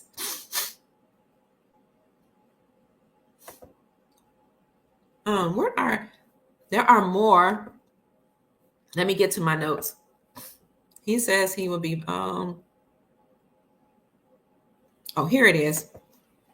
I'm going to bring the other 5 that I didn't mention. Okay. Prosperity begins on day one. And I did find it peculiar that he said prosperity begins on day one. Did y'all look up day one? But he didn't actually say the date. Will it be January the 20th when he's going to get sworn in? When we know that the lawful inauguration for the Republic is March 4th? Perhaps he will be inaugurated on January the 20th, and then we have to have lawful elections, according to Nassar anyway, 120 days after January. We're supposed to have lawful elections 120 days after NESARA is announced. These things that he's announcing, they do sound like a NESARA. They are in alignment with NESARA. So perhaps we're going to have lawful republic inauguration or elections, around March 4th. I don't know. Right. We're not blaming the ancestors for any of this high deception, family. That's right. So I told you some of the promises that Trump gave us. Now let me look at the rest. This article by AP News said Trump offered a bountiful batch of campaign promises that come due on day one. All right. Okay, he is there. This article is saying Monday. Okay. We talked about the largest deportation program in American history. That's what Trump said he would do. What else? On day one, I will close the border and stop the invasion of illegal criminals coming into our countries. That's 2. 3, I will sign executive orders ending automatic citizenship from the children that were born of illegal aliens. We talked about that. That's 3. 4, I like this one, tariffs. He will impose 25% tariffs on all imports from Canada and Mexico and put an additional 10% tariff on everything from China as one of his first executive orders upon becoming president. And you know what that does by imposing tariffs on Canada and Mexico is actually cause Trudeau to step down from Canada. It caused the president of Mexico to take certain actions. Now in front of the camera, she's giving Trump backlash for saying he's going to impose a tariff on her. But behind the scenes, she's making some very monumental decisions, like mandating that the indigenous peoples, including the so-called Afro-Indigenous or Black Indigenous Mexicans, she is proclaiming that they must be acknowledged as sovereign, as being the first peoples in Mexico. The Afro-Indigenous people in Mexico are now being acknowledged. So again, Trump has to do what he has to do. Of course, he's being told what to do by Earth Alliance, but putting taxes and tariffs on these countries will cause them to make certain moves to say, okay, you got me, uncle, you twisted my arm. It's over. It's a wrap. I give. Remember we used to do this. What do you call this? Where you have to do the thing here and you have the arm wrestling and the person that was stronger would bend your arm all the way down. Okay. Well, he got him in a hole. Okay. Mexico and Canada will become part of America again, because that's the way it used to be. Remember, I talked about Al-Marak, Amorica, America, Turtle Island, Northwest Africa, the North Gate, all the same thing, America or Amorica. We had our own nation here before things were divided and before the United States Incorporated bloodline families usurped authority from our republic. America included Canada. America included Mexico. And Trump was letting us know this before he left office the first time. And that's why he came up with the trade agreements between the United States, Mexico, and Canada. And he called it the UMCA. He was just letting us know, I'm bringing back everything back under control. And sometimes you have to exert tariffs or do certain things, make certain power moves that will cause people to step down and people to do what they need to do, because they're all going to come back and conform. That's why Vladimir Putin went to the Ukraine, to expose all the stuff that was going on there. Strong-armed them, and he's bringing the Ukraine right back under the auspices or the umbrella of the Soviet Union. So Trump said he will impose a 25% tariff on all imports from Canada and Mexico. Remember, Trudeau just stepped down from Canada, okay? Was it Canada? Yes, it's Canada. and put an additional 10% tariff on China. Now, the way they used to do things, family, before they created the IRS, the way the government used to make money was actually to impose tariffs on countries. But they changed that and they started imposing tariffs or taxes on we the people. Trump he's only reversing things and putting them back to the way they were anyway. Let's see. They said transformer rights. I guess they don't like the fact that on day one, he's going to sign the executive order to cut federal spending to any schools that push CRT or transformational education. We talked about the electrical vehicles, how he's going to undo all of that. He's going to take care of the J6ers or the political prisoners and pardon them. Now with energy, his promise. He's going to declare a national energy emergency and approve new energy projects starting day one. What does this mean if he keeps his promise? I want to say when, because it's not just him. Okay. He is being told what to do, guided by and enforced by the military, Earth Alliance, and the beings that are on this planet to help us, to help the people, to help what people are calling humanity. All of them are actually orchestrating this elaborate plan to restore our prosperity and sovereignty. A national emergency might give him more authority to act unilaterally. A national emergency, interesting. It remains questionable how much can be accomplished on this front without action from Congress. That's what they say, but Congress actually, they're con men and they're con women, okay? They didn't sign oaths of office. They're going to be done away with. Most of them have already been dealt with in Puerto Rico. Y'all know what happens in Puerto Rico by Gitmo. But he can reverse Biden's executive orders on renewable energy and environmental protection. What he's been saying is drill, baby, drill. That was his mantra when he when he came out, talking about making America great again in his public remarks and his speeches. Drill, baby, drill.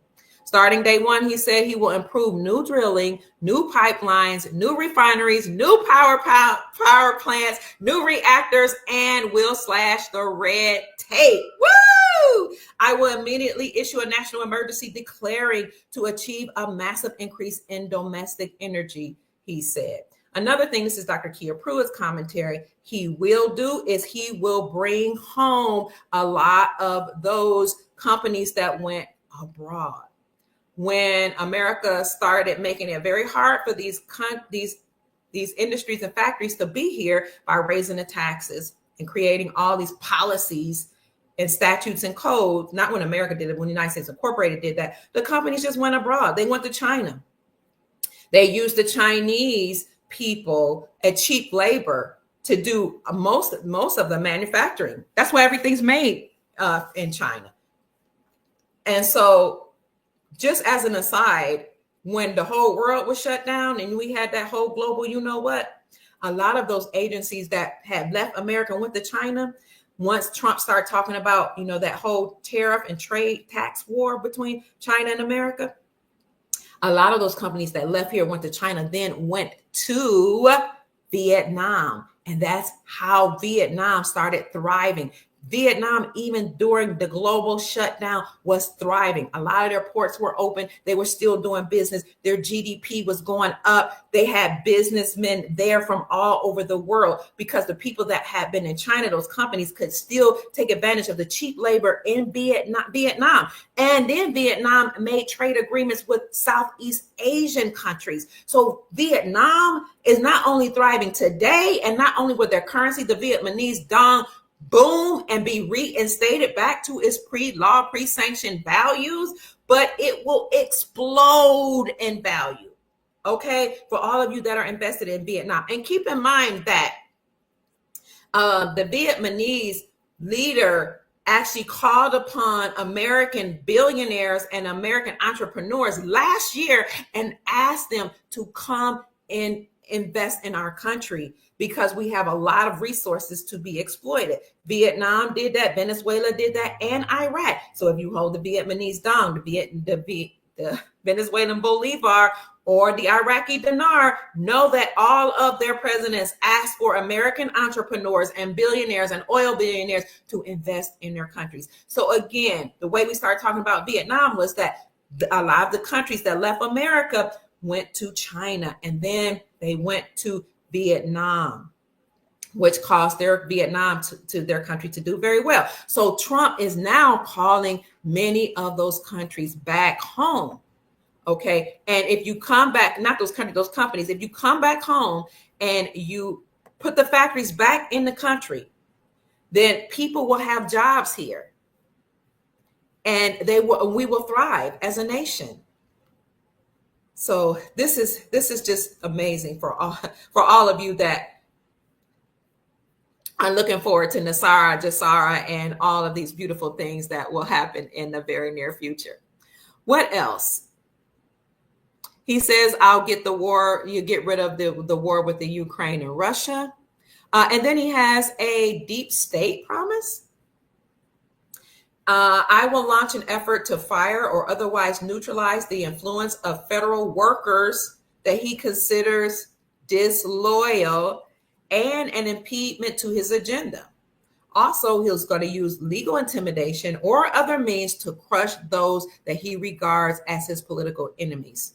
Who are his political enemies? Or who are the enemies of the Republic? I'll put it that way. The enemies of the Republic would be the United States Incorporated, the 441 agencies that I told you that the Supreme Court overturned through when they overturned the Chevron doctrine. He's going to get rid of all of them. Let me see if I can find this for you, Chevron. 441 agencies. What are those 441 agencies? Are all the enemies of the Republic? And what they're saying here is the enemies of Trump. The 441 agencies that call themselves federal, that the Supreme Court of the United States ruled as fraudulent, unconstitutional, and TREASONOUS are right here. I have a list of 441 of them. They all must be dismantled. Any of the duties of these agencies that could serve us. Thank you so much. Thank you for saying I'm amazing. I appreciate you. Any of those that could serve us would be absorbed into other benevolent agencies. And I put the list of 441 agencies here in the chat for you guys. And I'll also put it in the description section. I'll just put it in the chat. I don't know if you can copy it and paste it from the chat, but if you can, do that, and then you'll see that list for yourself. You're welcome. Marlo says, thank you. You're welcome. Is it possible to talk to Princess Elizabeth? I speak to her every day. I don't know if you can talk to her. I'm not sure, but I can bring her back on the show and you guys can ask her questions. I'll be happy to do that. So let's get back to what Trump said he's going to do. This article again is apnews.com. You'll see that on the very first day of my presidency, the deep state is destroying our nation, but the tables must turn and we will quickly destroy the deep state. All right. So according to this article, his likely first step is an executive order seeking to reclassify tens of thousands of job protected and political civil servants as political appointees, subject to being fired at his will. He would do so by reviving his Schedule F order from 2020, which Biden reversed when he took office. Excuse me. Let me take a minute. I'm going to take a pause here because it's saying his likely first step is an executive order seeking to reclassify tens of thousands of job protected and apolitical civil servants as political appointees that are subject to be fired at his will. Of course, he's going to fire a lot of people because a lot of people are serving unlawfully. Can I take a pause here? Let me take a pause right quick. Family, I know this is lengthy. I need to show you something. And then I want to show you proof that a lot of our elected officials have not sworn an allegiance to the Constitution, which is something they are supposed to do. Hold on 1 minute. You're going to find this particular brief video on my YouTube channel where it talks about how many of these so-called elected officials like Janet Yellen, like Vice President Kamala Harris, and many of them, if not all of them, have not sworn. Not only not sworn to the Constitution, but there's no written evidence of it. There's just nothing. And when a lawsuit was filed against them, they provided no evidence. I'm going to show you that lawsuit. But first, let's pause. If you're interested in getting any gold or silver, family, because we have spoken about gold and silver, make sure you give our friends at Miles Franklin a call at 952-929-7006 or send an email to info@milesfranklin.com and let them know that Dr. Kia Pruitt referred you for silver and gold. Look at this. Put a 1 in the chat, please. Let me know you can hear this. And if you can't, put a 2. 1 if you can hear it.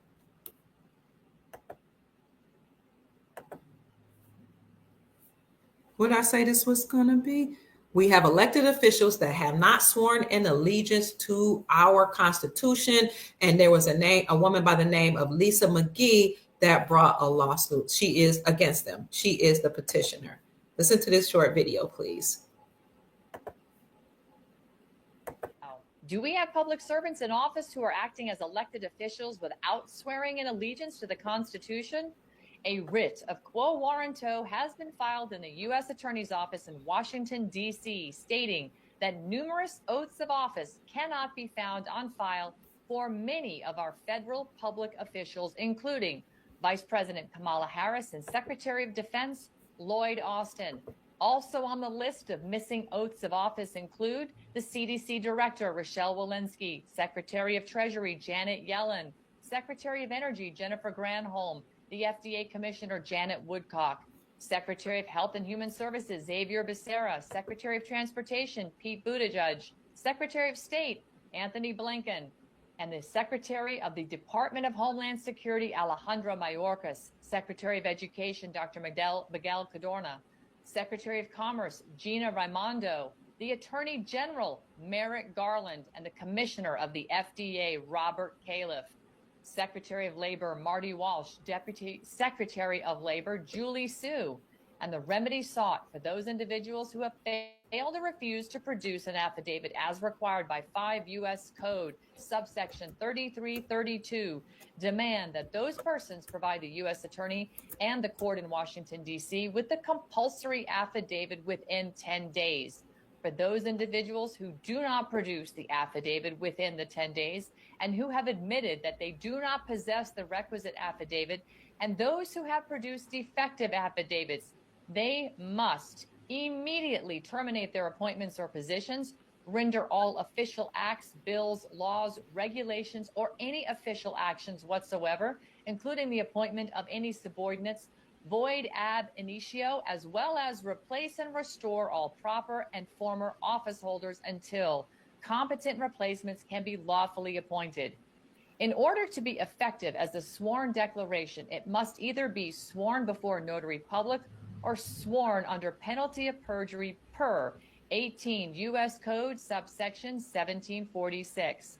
Once again, the issue before the U.S. Attorney is straightforward. Petitioner has sought the required affidavits prescribed in 5 U.S. Code subsection 3332 from all appointees referenced via the Freedom of Information Act. And this request and not one of the aforementioned appointees have produced a compliant affidavit consistent with applicable statutes. Either the affidavits are non-existent, wanting, defective, or the appointee has failed or refuses to provide the mandated affidavit to hold their respective offices. Follow rightnow.news and at Ann Vandersteel on CloutHub, Twitter, Truth, and Getter for more on this story. So, family, you see that there are elected officials. Oh, I think I hear something that have not. Hold on. That have not sworn to the Constitution, not sworn, right, or an oath of office. And I'm going to show you the petitioner's lawsuit right here. Let's see if I can find that. And they had 10 days to show proof that they had sworn office, and they haven't. Let's see, where is that? I pulled it up, but let me see if I can find it. I have so many articles pulled up. Please. Here it is. Yep. It's at oneofhisfootmen.org that actually shows this particular document that I'm pulling up. Let me know what you think about this, family. I mean, I know a lot of you knew of this anyway, and this is why the Brunson brothers, the trumpet players, everything happens for a trumpet. Donald Trump, he is the Trump card. This is the Trump that's been blown in Zion. That's going to, let everybody know what's been going on and dismantle the deep state. So the Brunson brothers, they also brought a lawsuit against Biden, Joe Biden, Kamala Harris, Nancy Pelosi, and 385 members of Congress. And according to the Brunson brothers lawsuit, if in fact it is proven that they are a security breach and they knew about what was happening in 2020 and in 2022 with the things that happened at the voting place, if all of that was fraudulent and they knew about it or participated in it, then all of them have to step down. Biden, Harris, Pelosi, and 385 members of Congress, they have to be stripped and dealt with, assets frozen, and all of their credentials stripped and never serve again. Now, a lot of us know or have been told through military personnel that this actually already happened behind the scenes and that they have been dealt with at Gitmo. So that was the Brunson brother case. Of course, the Supreme Court didn't hear that case when they brought it a couple years ago. And then Lloyd Brunson, who we have interviewed a couple times, that he found a loophole in the law that says if the Supreme Court of the United States doesn't hear that case, they can be held for treason. So then a writ of memorandus was accepted that will allow, what is his name? What is Justice Clarence Thomas to independently decide on that case? So we then heard that he heard the case, okay? And that, when he heard that case, it was determined that that whole administration committed fraud and need to be stripped. Okay, so that's one case right there, or two or three cases in one with the Brunson brothers case. This here is what we just showed you. This was a case that was brought forward by Lisa, what was her name? Lisa McGee. The entire federal cabinet violates U.S. codes, have no oath of office on file. A new court filing, this actually happened in court 2 years ago. No, maybe even 3 years ago, 2023. That's 2 years ago, about 2.5 years ago, that the case was brought proving or uncovering that they hadn't sworn any oath of office. But to this day, no documents have been found that says they did indeed take allegiance or pledge allegiance or give an oath of office to our Constitution or to our nation to this day. So, of course, Trump is going to eliminate or downsize the government. That, as well as the Brunson brother case and the Supreme Court of the United States overturning Chevron doctrine, all the bases are covered. So this is a new court filing, reveals that Kamala Harris, Merrick Garland, and other leading Democrats in the Biden administration, including Defense Secretary Lloyd Austin, Homeland Security Secretary Alejandra Mayorkas, and Transportation Secretary Peter Buttigieg, have no oath of loyalty to the United States Constitution on file as required by law. A writ of quo warranto filed in Washington, D.C. asserts that oaths of office for high-ranking members of Biden's cabinet are nowhere to be found, and blatant violation of the United States Code that requires all elected officials to keep a sworn affidavit of their oath on file, proving their sworn constitutional allegiance to the United States and to the United States Constitution, which, United States Incorporated is defunct anyway. So what Trump is doing is actually taking down the whole United States Incorporated and everything that comes along with it. Okay. So all of that, remember, he's the transitional president, transitioning us to the republic. All that has to be dismantled. Filed by attorneys on behalf of the petitioner, Lisa McGee, the court motion is asking the U.S. attorney in the District of Columbia to require that a laundry list of elected officials and appointed Biden administration officials produce their oath of affidavits within 10 days to prove that they've actually met the constitutional and legal requirements to hold office. She's been asking for that for a while.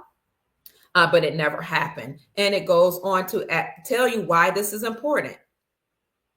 It is important because you need to know that they have your best interest at heart, in short, or in summary, or that they're acting on behalf of the United States Incorporated, which would actually be having the citizens' best interest at heart. But we're not citizens, we're sovereign people. However, I just wanted to let you see that there was no timely response. Alejandro Mayorkas failed to respond. Xavier Becerra failed to respond. Miguel Cardona, all of these, Raimondo, Marty Walsh, Kamala Harris failed to respond. Anthony Blinken, Janet Yellen, who was over the United States. Was she over the Federal Reserve or the United States? Who was Janet Yellen? She was the chair of the Federal Reserve. She failed to respond. Robert McCall, MD, and Janet Woodcock. People chuckled at Woodcock, that name, right? When I put up that video earlier last night. Who else? Robert McCall, a lot of them. Or if they did provide something, it was a defective affidavit. So basically what this means is that they all have to step down. Okay. This is why they had to be gotten rid of. Sally Ann says Trump will invoke the Constitution. It has been invoked since 1940. Shalom, my darling. Okay, let's see. So yes, he's cleaning it up, and the Earth Alliance behind him.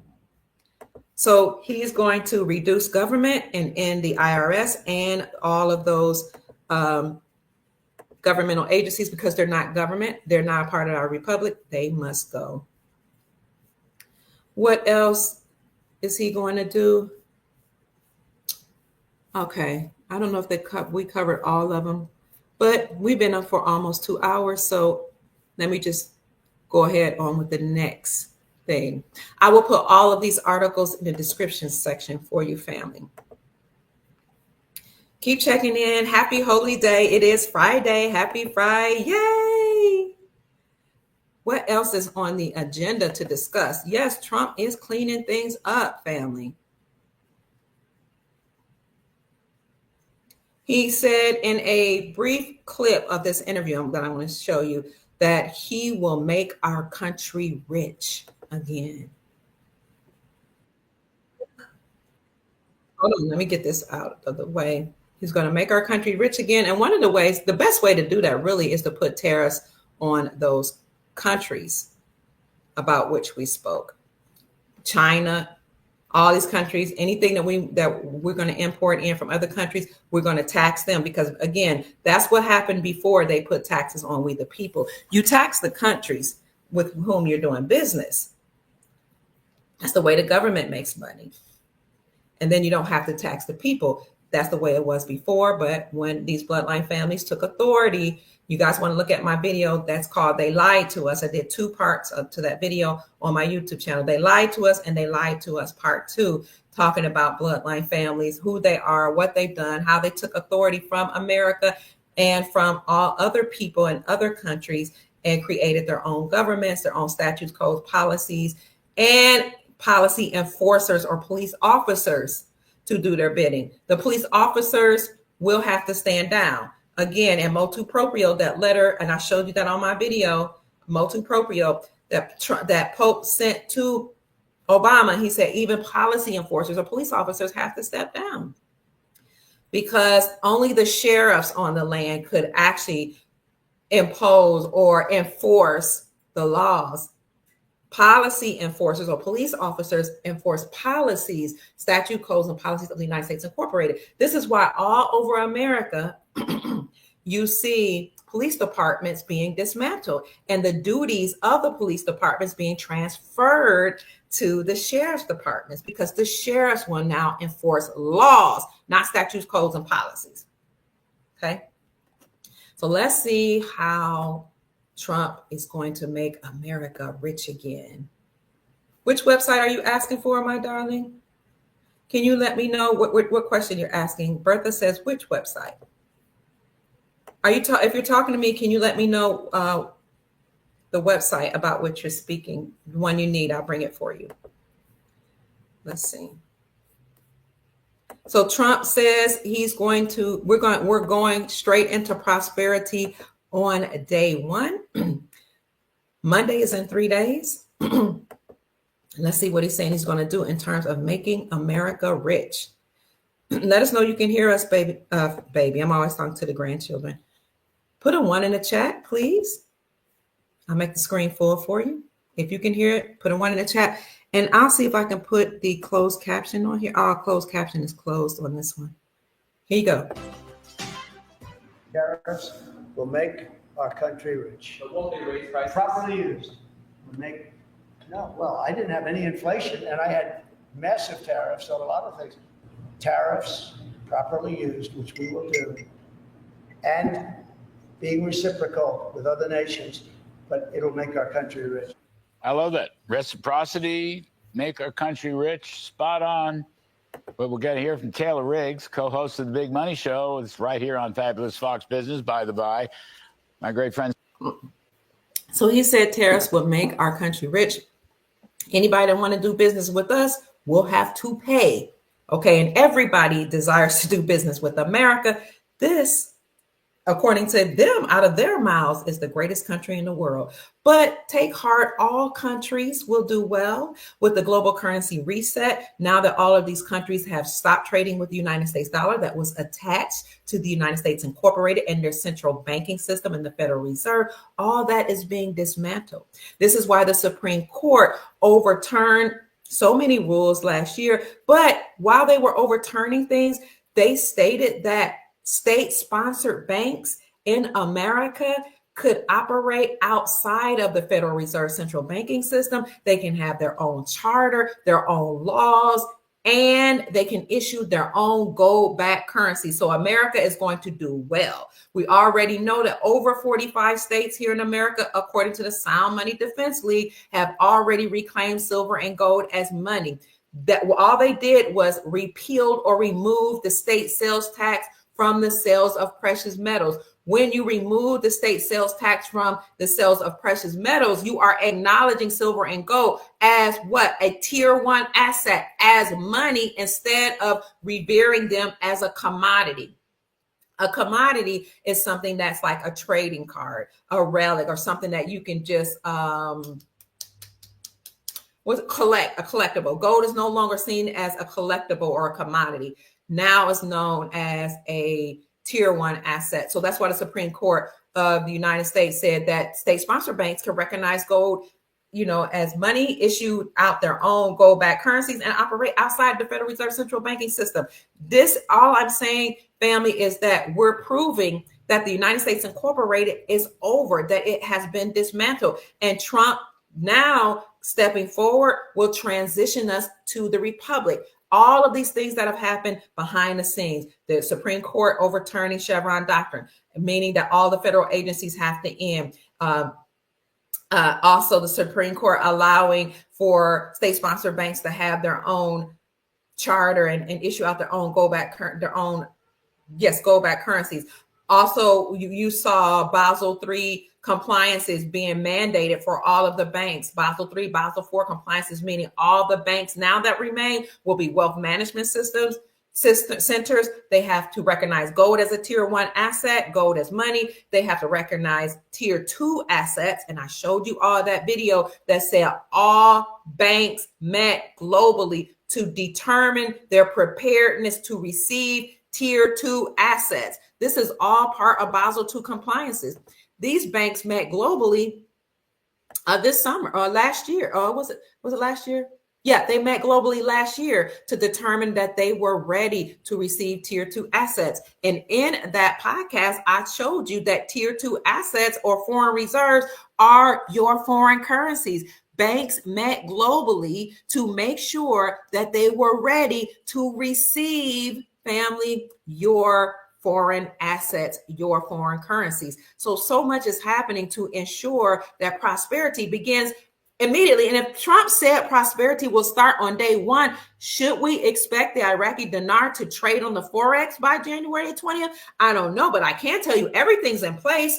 Okay, al-Sudani, the prime minister of Iraq, already met with the president or met with whomever is in Washington, D.C. He met with his people that were in Detroit. He did all this last year. He and the United States Treasury, he and his Treasury Department met with the United States Treasury Department here to ensure that the payment platform was in place. They made an announcement out of Iraq already that said their banks were international, that they were ready to conduct business and do business, okay, between the different countries with their payment platforms.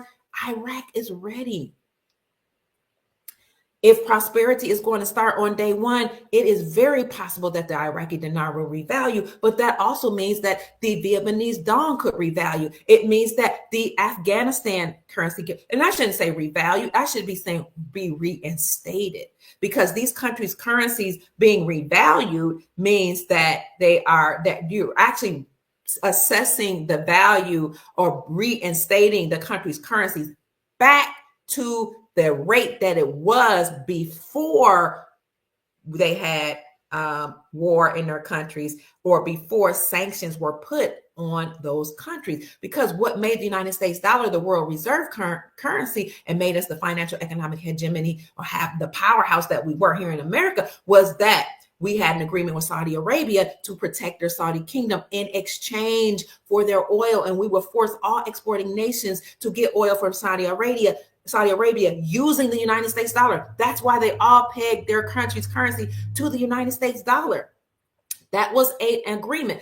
But when Saudi Arabia joined BRICS 2 years ago, that ended the agreement. I don't care that people are just now saying that Saudi Arabia's contract with the United States wasn't renewed this summer. I'm glad, but that's not what ended it. It ended 2 years ago when Saudi Arabia joined BRICS and it became known as SALBRICS.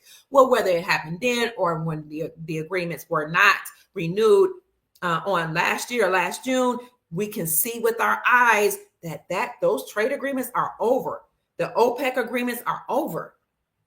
And this is why Project Sandman is so important. When all those countries stop trading with the dollar, start using their own country's currencies backed by silver, gold, palladium, platinum, and the resources that they have, then all the countries' currencies became one-to-one with each other. So it is very, very possible that we're about to see countries' currencies be reinstated back to their pre-war rates and their pre-sanction rates. So again, we had an agreement with Saudi Arabia. We're going to protect your kingdom and force all nations to get oil from you. They have to trade using our United States dollar to get oil from you, but no more agreement. Those agreements don't happen anymore. But before those agreements ended, if countries didn't get oil from Saudi Arabia, or they tried to use gold or anything else or their own currency before, we would just send war to those countries, or we would put sanctions on those countries. We put sanctions on Kuwait. We put sanctions on Iraq. We had sanctions on Venezuela. We went to war in Afghanistan. You see where I'm going? What happened? We decimated their economies. We destroyed their GDP. We decimated their infrastructure. We, meaning the United States Incorporated military,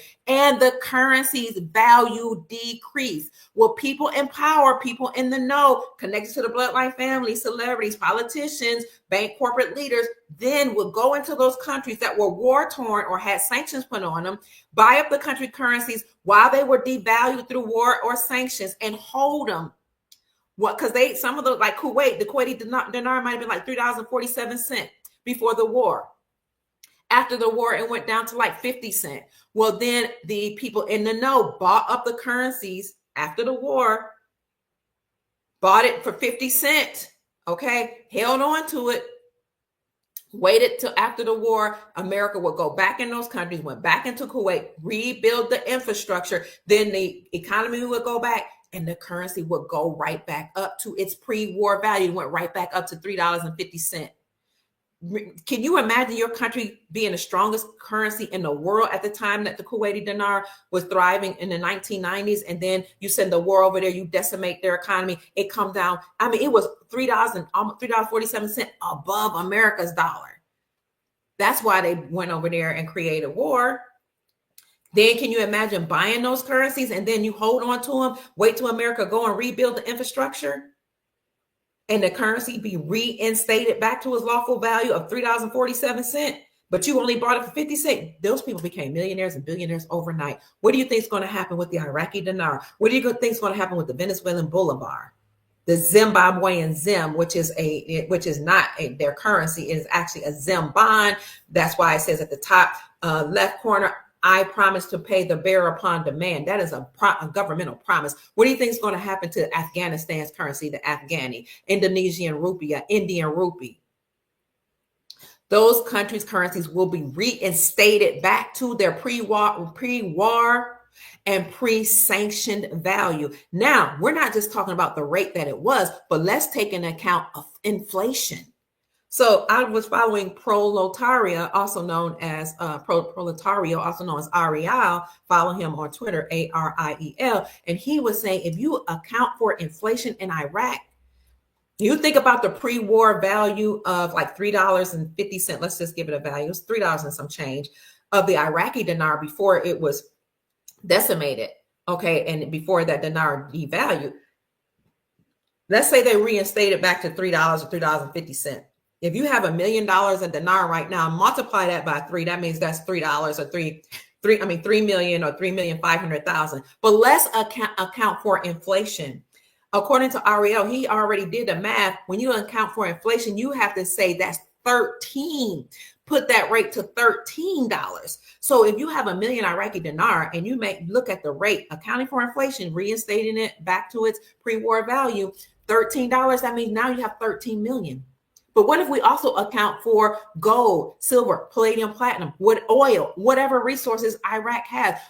Iraq having gold that they repatriated back from the Vatican. Because remember, when al-Sudani took power in Iraq in October 2022, he then did a press conference in November 2022, and he said there was endemic corruption in my country. Now, whether or not he's benevolent or not, I don't know, but I'm hearing rumors that he's about to be replaced too. He might have just been used as well. Al-Sudani said in November 2022, I am working with other countries to return my stolen money to end endemic corruption and to revalue. And I'm working with the Central Bank of Iraq to revalue the Iraqi dinar against the United States dollar. You hear that first part? I'm working with other countries to return my stolen money. He returned his stolen gold and his stolen money from the Vatican, other countries. So if we consider all that could back his country's currencies, who knows what the value on the new rate of the Iraqi dinar could be? Okay, it could be higher than $13. It could be $100. It could be $150. Who knows? But all I'm saying to you is now the Most High, the Creator source, is allowing you and me to know this information, and it's up to us to do what we can if we desire to get in on the greatest wealth transfer, to look into these countries' currencies. Put in the chat, family, currencies that families could look into. Say they can't afford, or it's not in their budget for $1 million Iraqi dinar. Get fewer, get $25,000 note. Get lower denominations. Get other currencies that are only a couple of dollars. So you want to make sure you look at my video that says, I have 2 videos that I want you to check. And we're going to keep going. I'm only going to go a few more minutes on this video. Here's 2 videos I want you to look at. So if you go to the Dr. Kia Pruitt channel on Rumble, this is what it looks like. This is me. This is my channel. There are many other accounts using my name. There's this one called Great News for Currency Holders. This one here talks about how banks are ready and prepared to receive foreign assets. They also call them tier 2 assets. They also call them revaluation assets. and those are your foreign currencies. The reason why the banks met to determine their preparedness is because, and I showed you the articles that state explicitly, banks need tier 2 assets as well as tier 1. First of all, they need tier 1, which is gold. Then they need tier 2 assets to bolster the health of the bank, to ensure that the banks don't go bankrupt, to ensure that the banks are protected against any type of financial crisis that could come. They need you. They need your currency. So they made sure that they were ready. They met globally to determine their preparedness. I don't know anybody else that's done a podcast on this. Okay, I did this podcast first last year when it first happened, and then I re-uploaded this video just 5 days ago. This video on this particular platform received 20,000 views, and it received around the same on my Rumble channel. Then it was also streamed on Twitter and Facebook and LinkedIn and some of my other channels. But did very well last year too, because that's when the news broke. So you want to watch that video. Great news. Banks are ready for currency exchanges. And there's another one that says, get in on the greatest wealth transfer while you can. Where is that one? So this is in the video section. Make sure you go to the videos here. Get in. Where is that one? This one says Trump announced that the golden age of America has begun. And I don't see the one getting on the greatest. Here's the one I did with Princess Elizabeth, and I have videos with Chief Mack. The one about the greatest wealth transfer, I don't see that one. It is on here somewhere. Oh, that was a live. I didn't know that one was a live. Then you can go over to my live video section, and I brought it up for you here. I just want you to look at some key videos. This one, get in on the greatest wealth transfer in history while you can, because I talk about the way people during the Depression became wealthy was by buying depreciated assets. Some depreciated assets we have right now are foreign currencies, gold and silver, digital coins. As a matter of fact, XRP just went up and doing very well. So you might want to look at this particular video. You'll see me here, and it says the golden era welcomes you. So I just want to help you all, or help us as much as we can, family, so as we prepare for this new reality into which we're going. And then I want to show you this article where Trump, is this an article? Oh, no, this is a Truth Social post that Trump did where he said, they call it the Internal Revenue Services. I'm calling these new tariffs the External Revenue Service.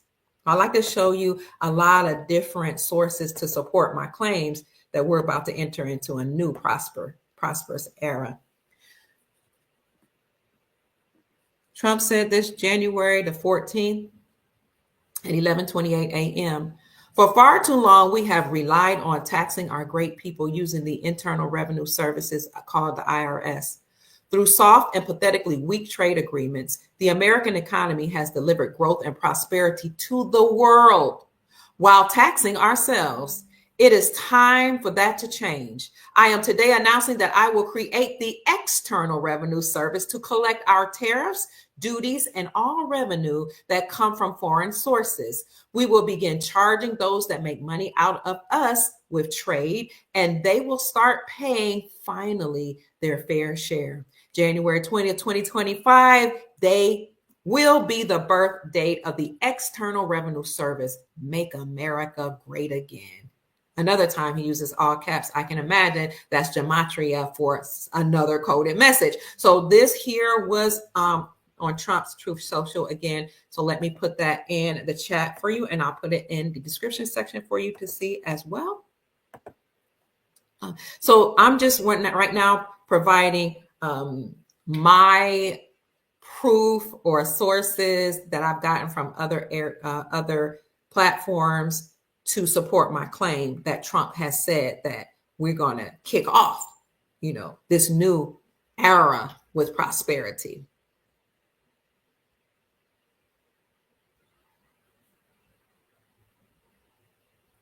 Let's see. I don't know if you guys saw the new debt clock.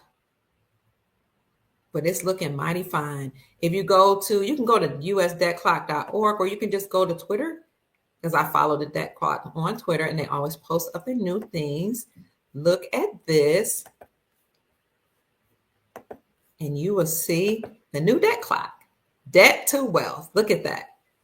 So, you know, we're going to have a Jubilee. I've done podcasts on Jubilees. And then there was an article that came out.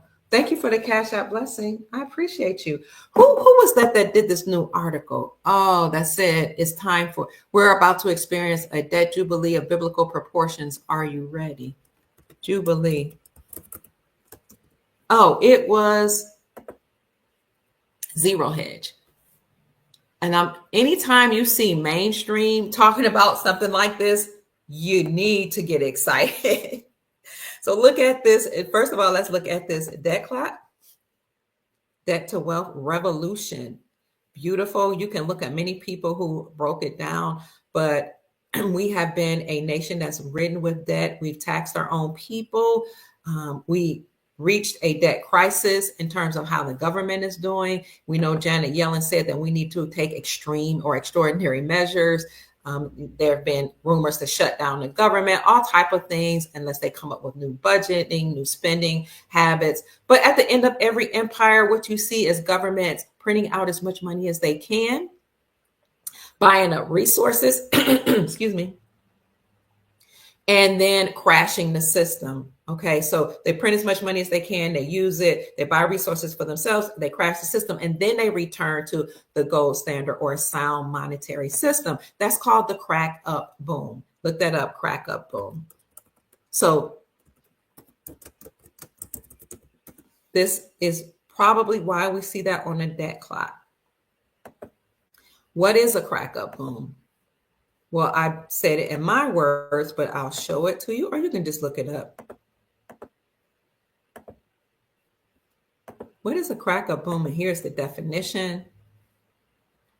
A crack up boom is an economic crisis that involves a recession in the real economy and a collapse of the monetary system due to continual credit expansion and resulting in unsustainability, rapid price increase as well. This concept of a crack up boom was developed by Austrian economist Ludwig von Mises as a part of the Austrian business cycle theory. I actually follow all of his work in the Mises Institute. So the Austrian economists understand and understand that this happens at the end of every empire. What happens after they crash the system is that they go to a sound monetary system called the gold-backed system. The Austrian economists support gold. They understand and understand that gold is not a relic, it's not a commodity, it's not just a collector. This is why you see people that were lawmakers that understand and understand Austrian economists to actually put forth bills to eliminate taxes on precious metals and to get rid of capital gains tax,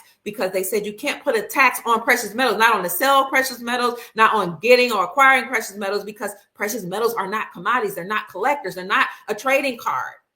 They are money. That's why the banks had to become Basel III compliant and recognize gold as a tier 1 asset, because we're moving back to the era in which we recognize gold and consider gold, silver, palladium, platinum to be money. So how do you get rid of all the debt?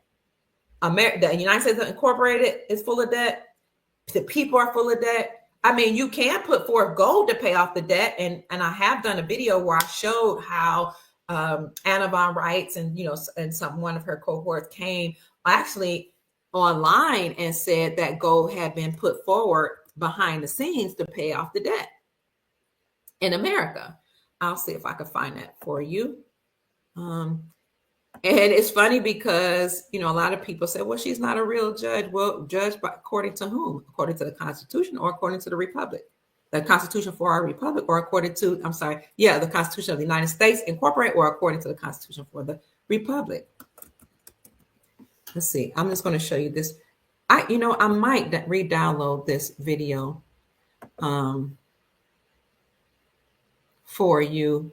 on my YouTube channel. If I do, then I'll put in the heading, this is a re-upload from 2022, so you guys won't think it's new and get upset with me for posting an old video. But in this video on my Rumble channel, and I might put it on my YouTube channel, I actually talked about this, how gold had been put forward to pay off the debt in America and in Australia. And so let me tell you, though, this is important because they say in order to pay off the debt, Austrian economists say in order to pay off the debt here in America alone, you would have to revalue gold. Let me see if I can put that in the chat for you. You would have to revalue gold between $10,000 an ounce and $100,000 per ounce. Gold is right now, what, $2,600 an ounce? So gold will be revalued. It will go up in value, but then at some point, according to what I understand and understand, it will correct itself. Okay. So you can put forward the gold to pay off the debt, but but there's still some outstanding debt. What about people's debt? What do? You have a jubilee. You have a debt jubilee. You completely wipe out that debt. That's based on biblical principles. When the children of Israel came out of Egypt, the God of the biblical God, or Yahweh, told Moses and the people to count 7 years, and after the end of every 7 years to forgive debts and to have a jubilee. They call that in the Hebraic faith or Judaism, they call it the Shemitah. I grew up in the Hebrew woman. People say Hebrew is not a religion, it's not a way of being, it's a language. Look, I'm Hebrew. You can call me Hebrew, Jewish, whatever. Okay. That was the tradition into which I was raised. So you know about the Shemitah or Shemitah, which occurs at the end of every 7 years. You're supposed to set free your slaves or indentured servants, because all those indentured servants were workers that were paying off their debt. And you were supposed to give them land arrest. You were also supposed to do a cycle of 7 years. So 7 times 7 on every, like the 49th year, you were supposed to go have a big celebration actually on that 50th year. So you do it every 7 years, then you count 7 times 7, acknowledge it on the 49th year, and have a big debt jubilee celebration on the 50th year, and that's called the Platinum Jubilee. So that's something that you did historically, the Jews did, or the Hebrews did historically throughout time since the biblical time when the children of Israel, I don't want to use that quotation, came out of slavery from Egypt. This is according to the biblical story, but it is also a part of tradition, our tradition.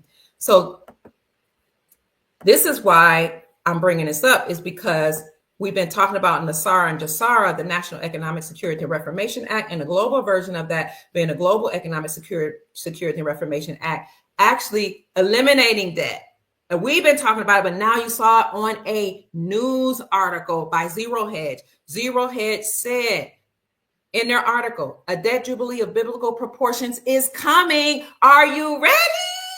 So we know Trump said prosperity begins on day one. This article came out December 24th, the day before Christmas, which, by the way, was the first day that the Pope unlocked or opened up the prosperity doors, or what did he call those doors? The portals.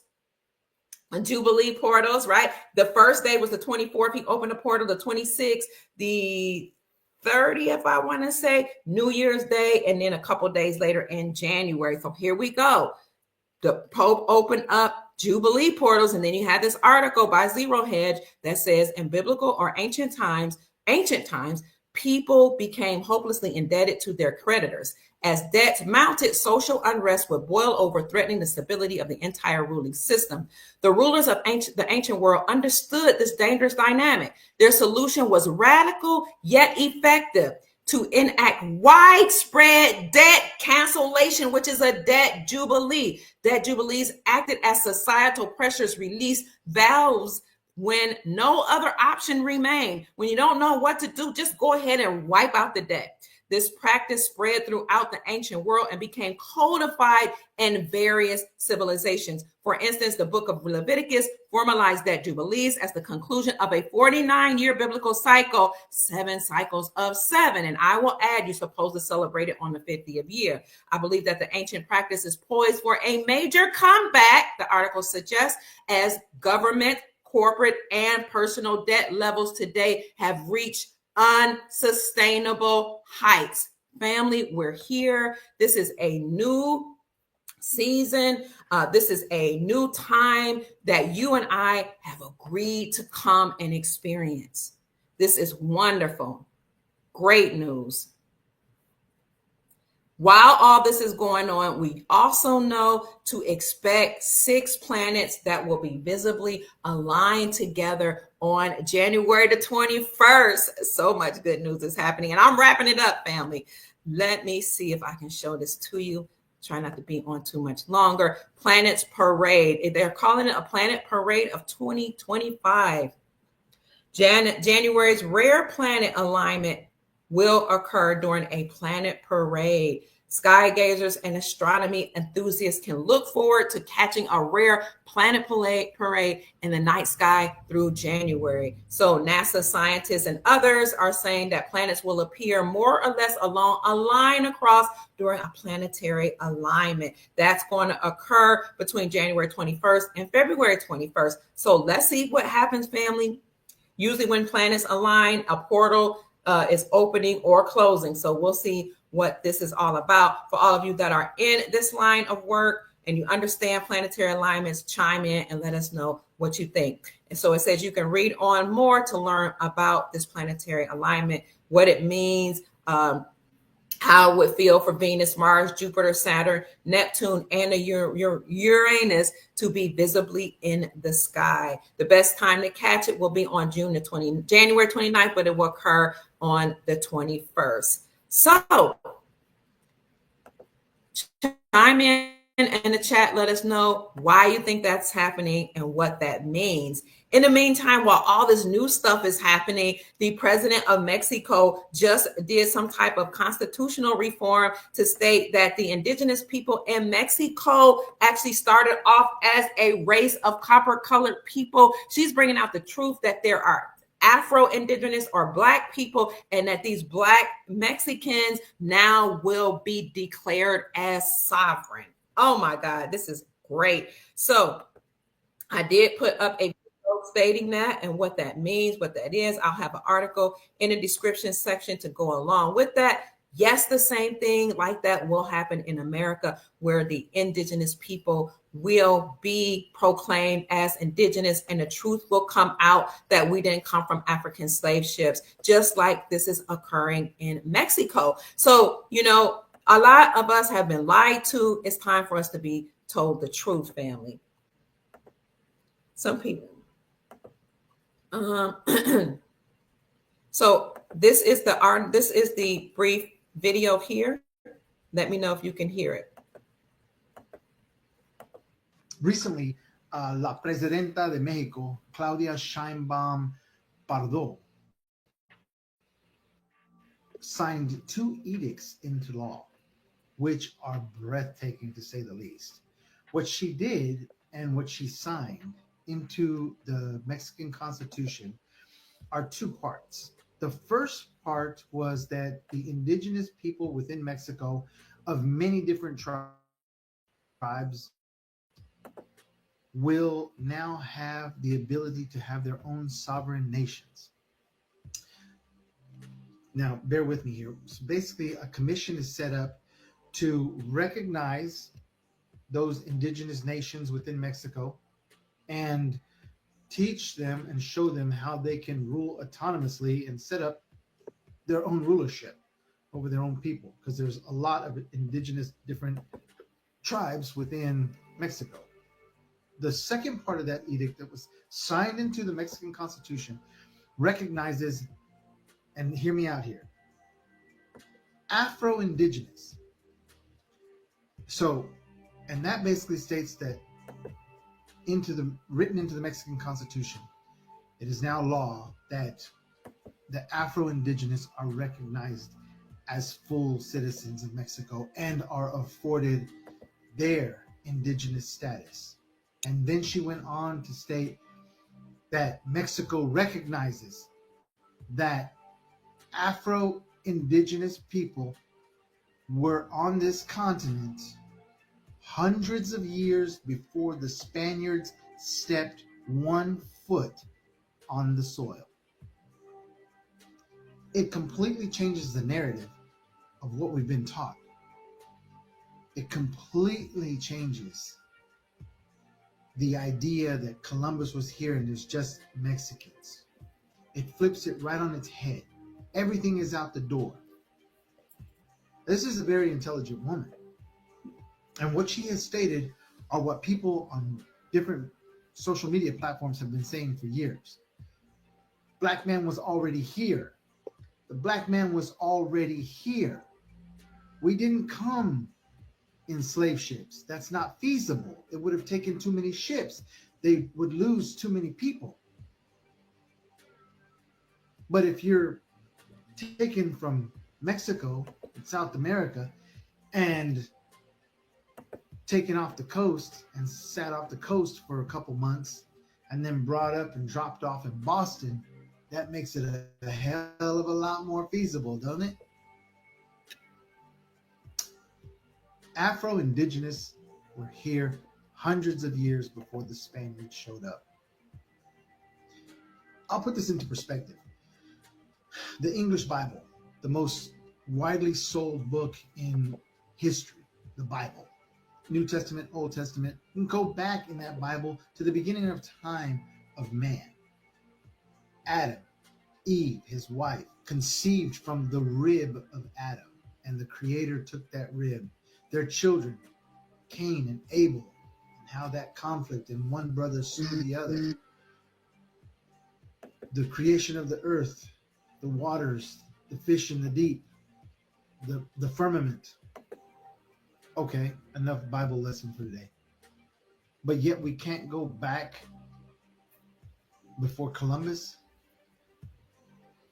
What was the black man's history? How did he get here? The Phoenician? The Israelite?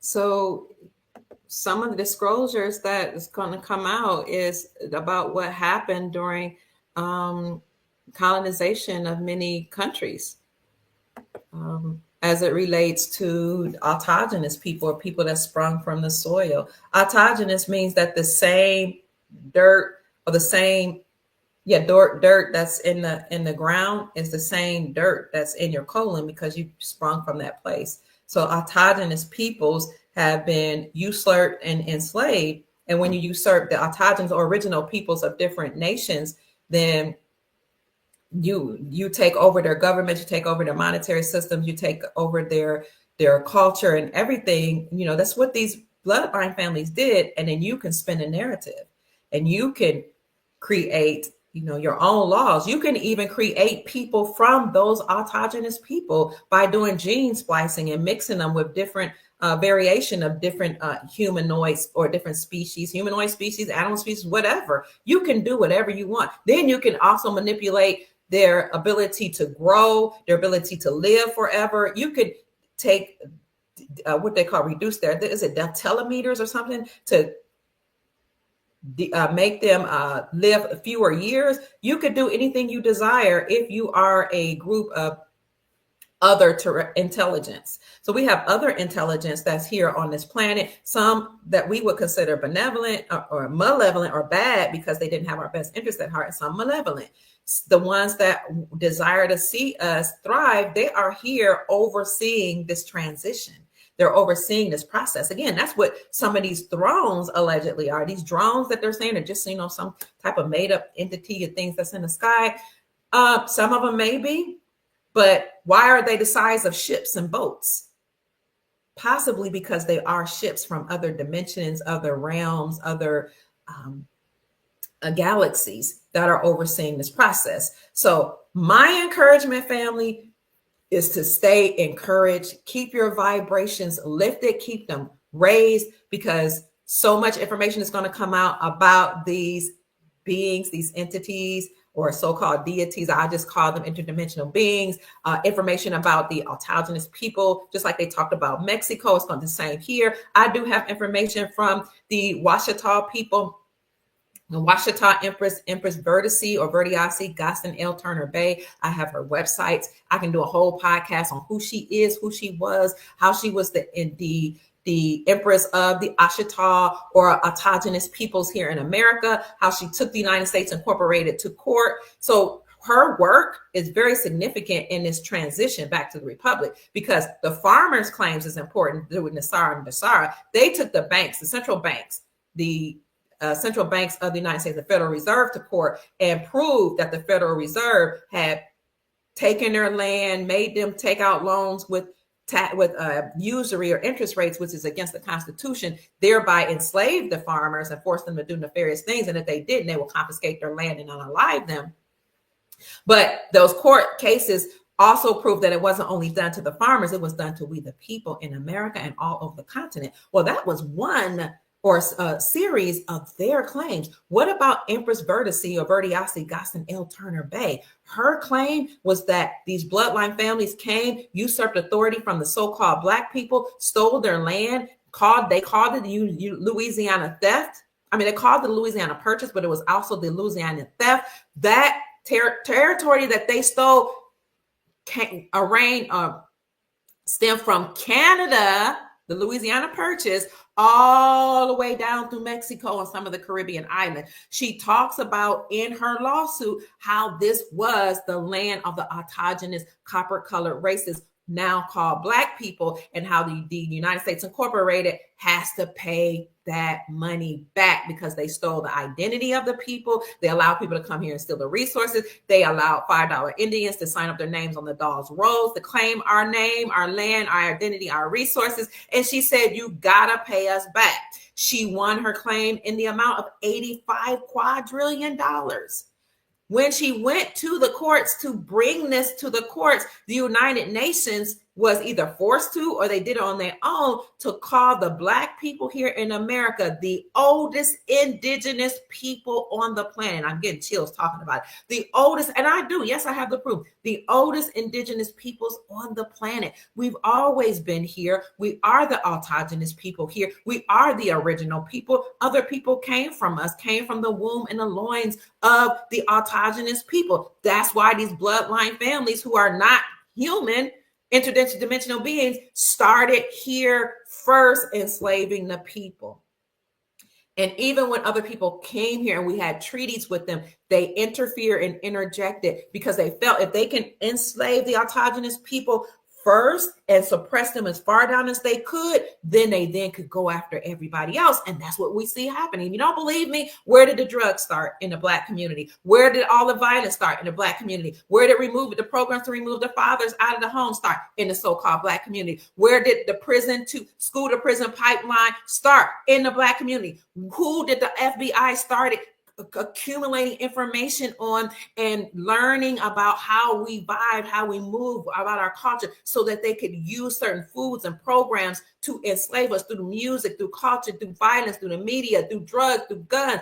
Who did they use first and collect all the evidence information on first? The people classified as Black, the autogenous, original copper-colored races found here by Christopher Columbus. Again, 1828 Webster's definition of American copper-colored people or races found here by Christopher Columbus. Read the accounts of the colonists that were here. Read Columbus's account. They all talk about the high cheekbones, dark skin, tawny complected, some people said red complected, nappy, kinky, coily-haired people that were already here. Then look up Walter Plecker. Walter Plecker and the Census Bureau changed the classification and categorization of us from autogenous indigenous people to colored, then Black, then Negroid, then Black again, and then African American. Why? To confuse the children. Then they put in these programs that you came from Africa, that your family in Africa sold you to America, and you're going to be a perpetual slave. Then they commissioned Hollywood to put into our psyche these movies that we came from African slave ships, because they don't want you to know that you were here already, and they stole the land and the resources from you, and they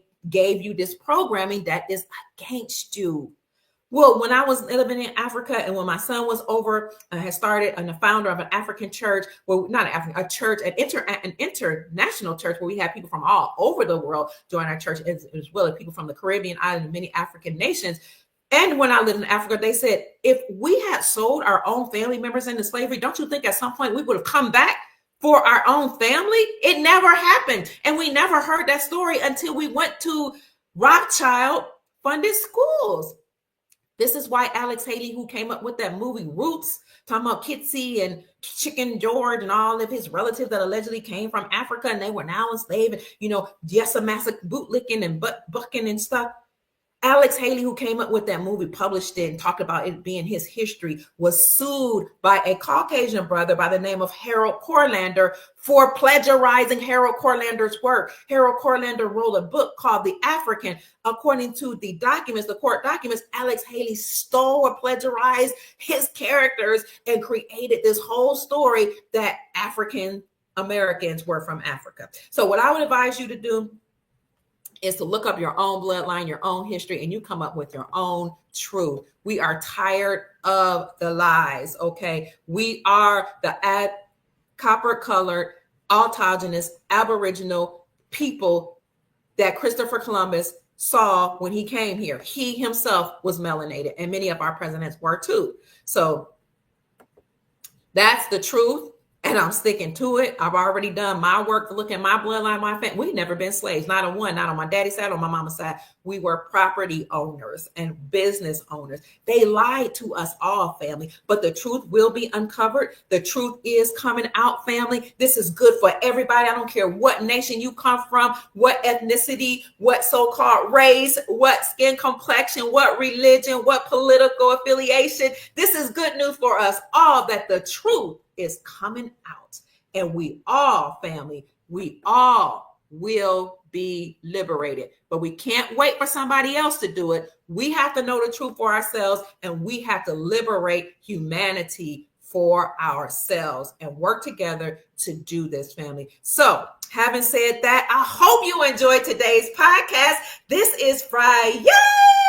I'm excited because I get to go see my grandbabies and spend an amazing time with them for the weekend and spend money on them and just love on them, family. I love you all so much. Thank you all so much for being here. Taj, my great friend, says, no slaves in my family either. My family owned 300 acres of land in South Carolina and owned a paper mill. That's awesome. Thank you for sharing that with us. Wow. So many of you will find out that your family actually owns and still own property here. So the land is being returned back to the chiefs. I keep telling you, the land is being turned back to the chiefs, the indigenous, autogenous people that been on the planet forever. They've been suppressed. They've been lied to. They've been put on reservations. They had their land stolen, their wealth stolen. Other people were allowed to come and take the wealth. Treaties that we had with European people, European nations, treaties we had with Vladimir Putin. Why do you think Vladimir Putin uncovered that Jesus was black and opened up the vaults and said, there's gold here, all the biblical characters are black? He's saying, and he never wanted to do business with not the America. He didn't want to do business with the United States Incorporated. Most nations didn't. They know who the original people here are. They know who the government is. They know who wrote the Republic. Hello, it was the original. What do you think the original presidents look like? Some people say it doesn't matter. Yes, it does. All truth matters.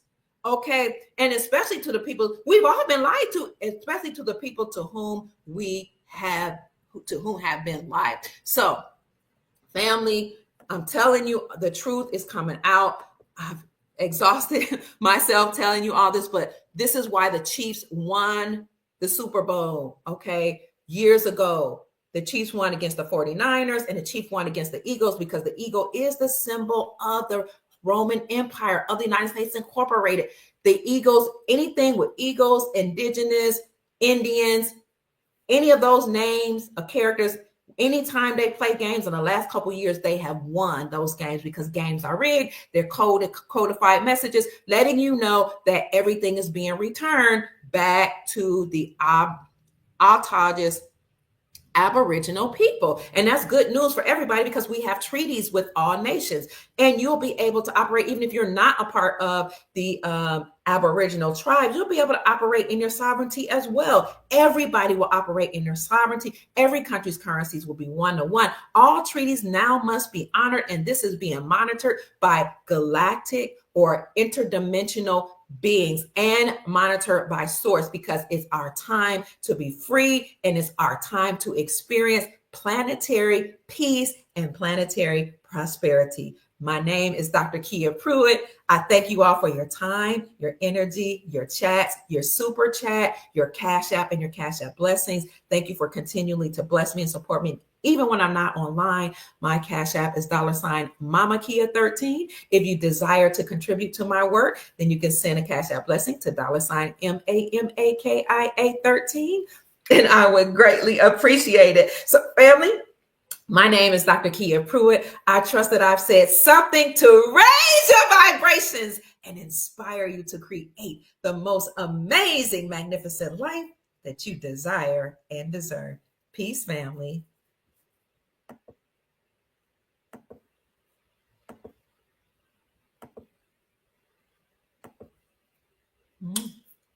Make this a great day, and I'll see you soon. Monday's going to be phenomenal.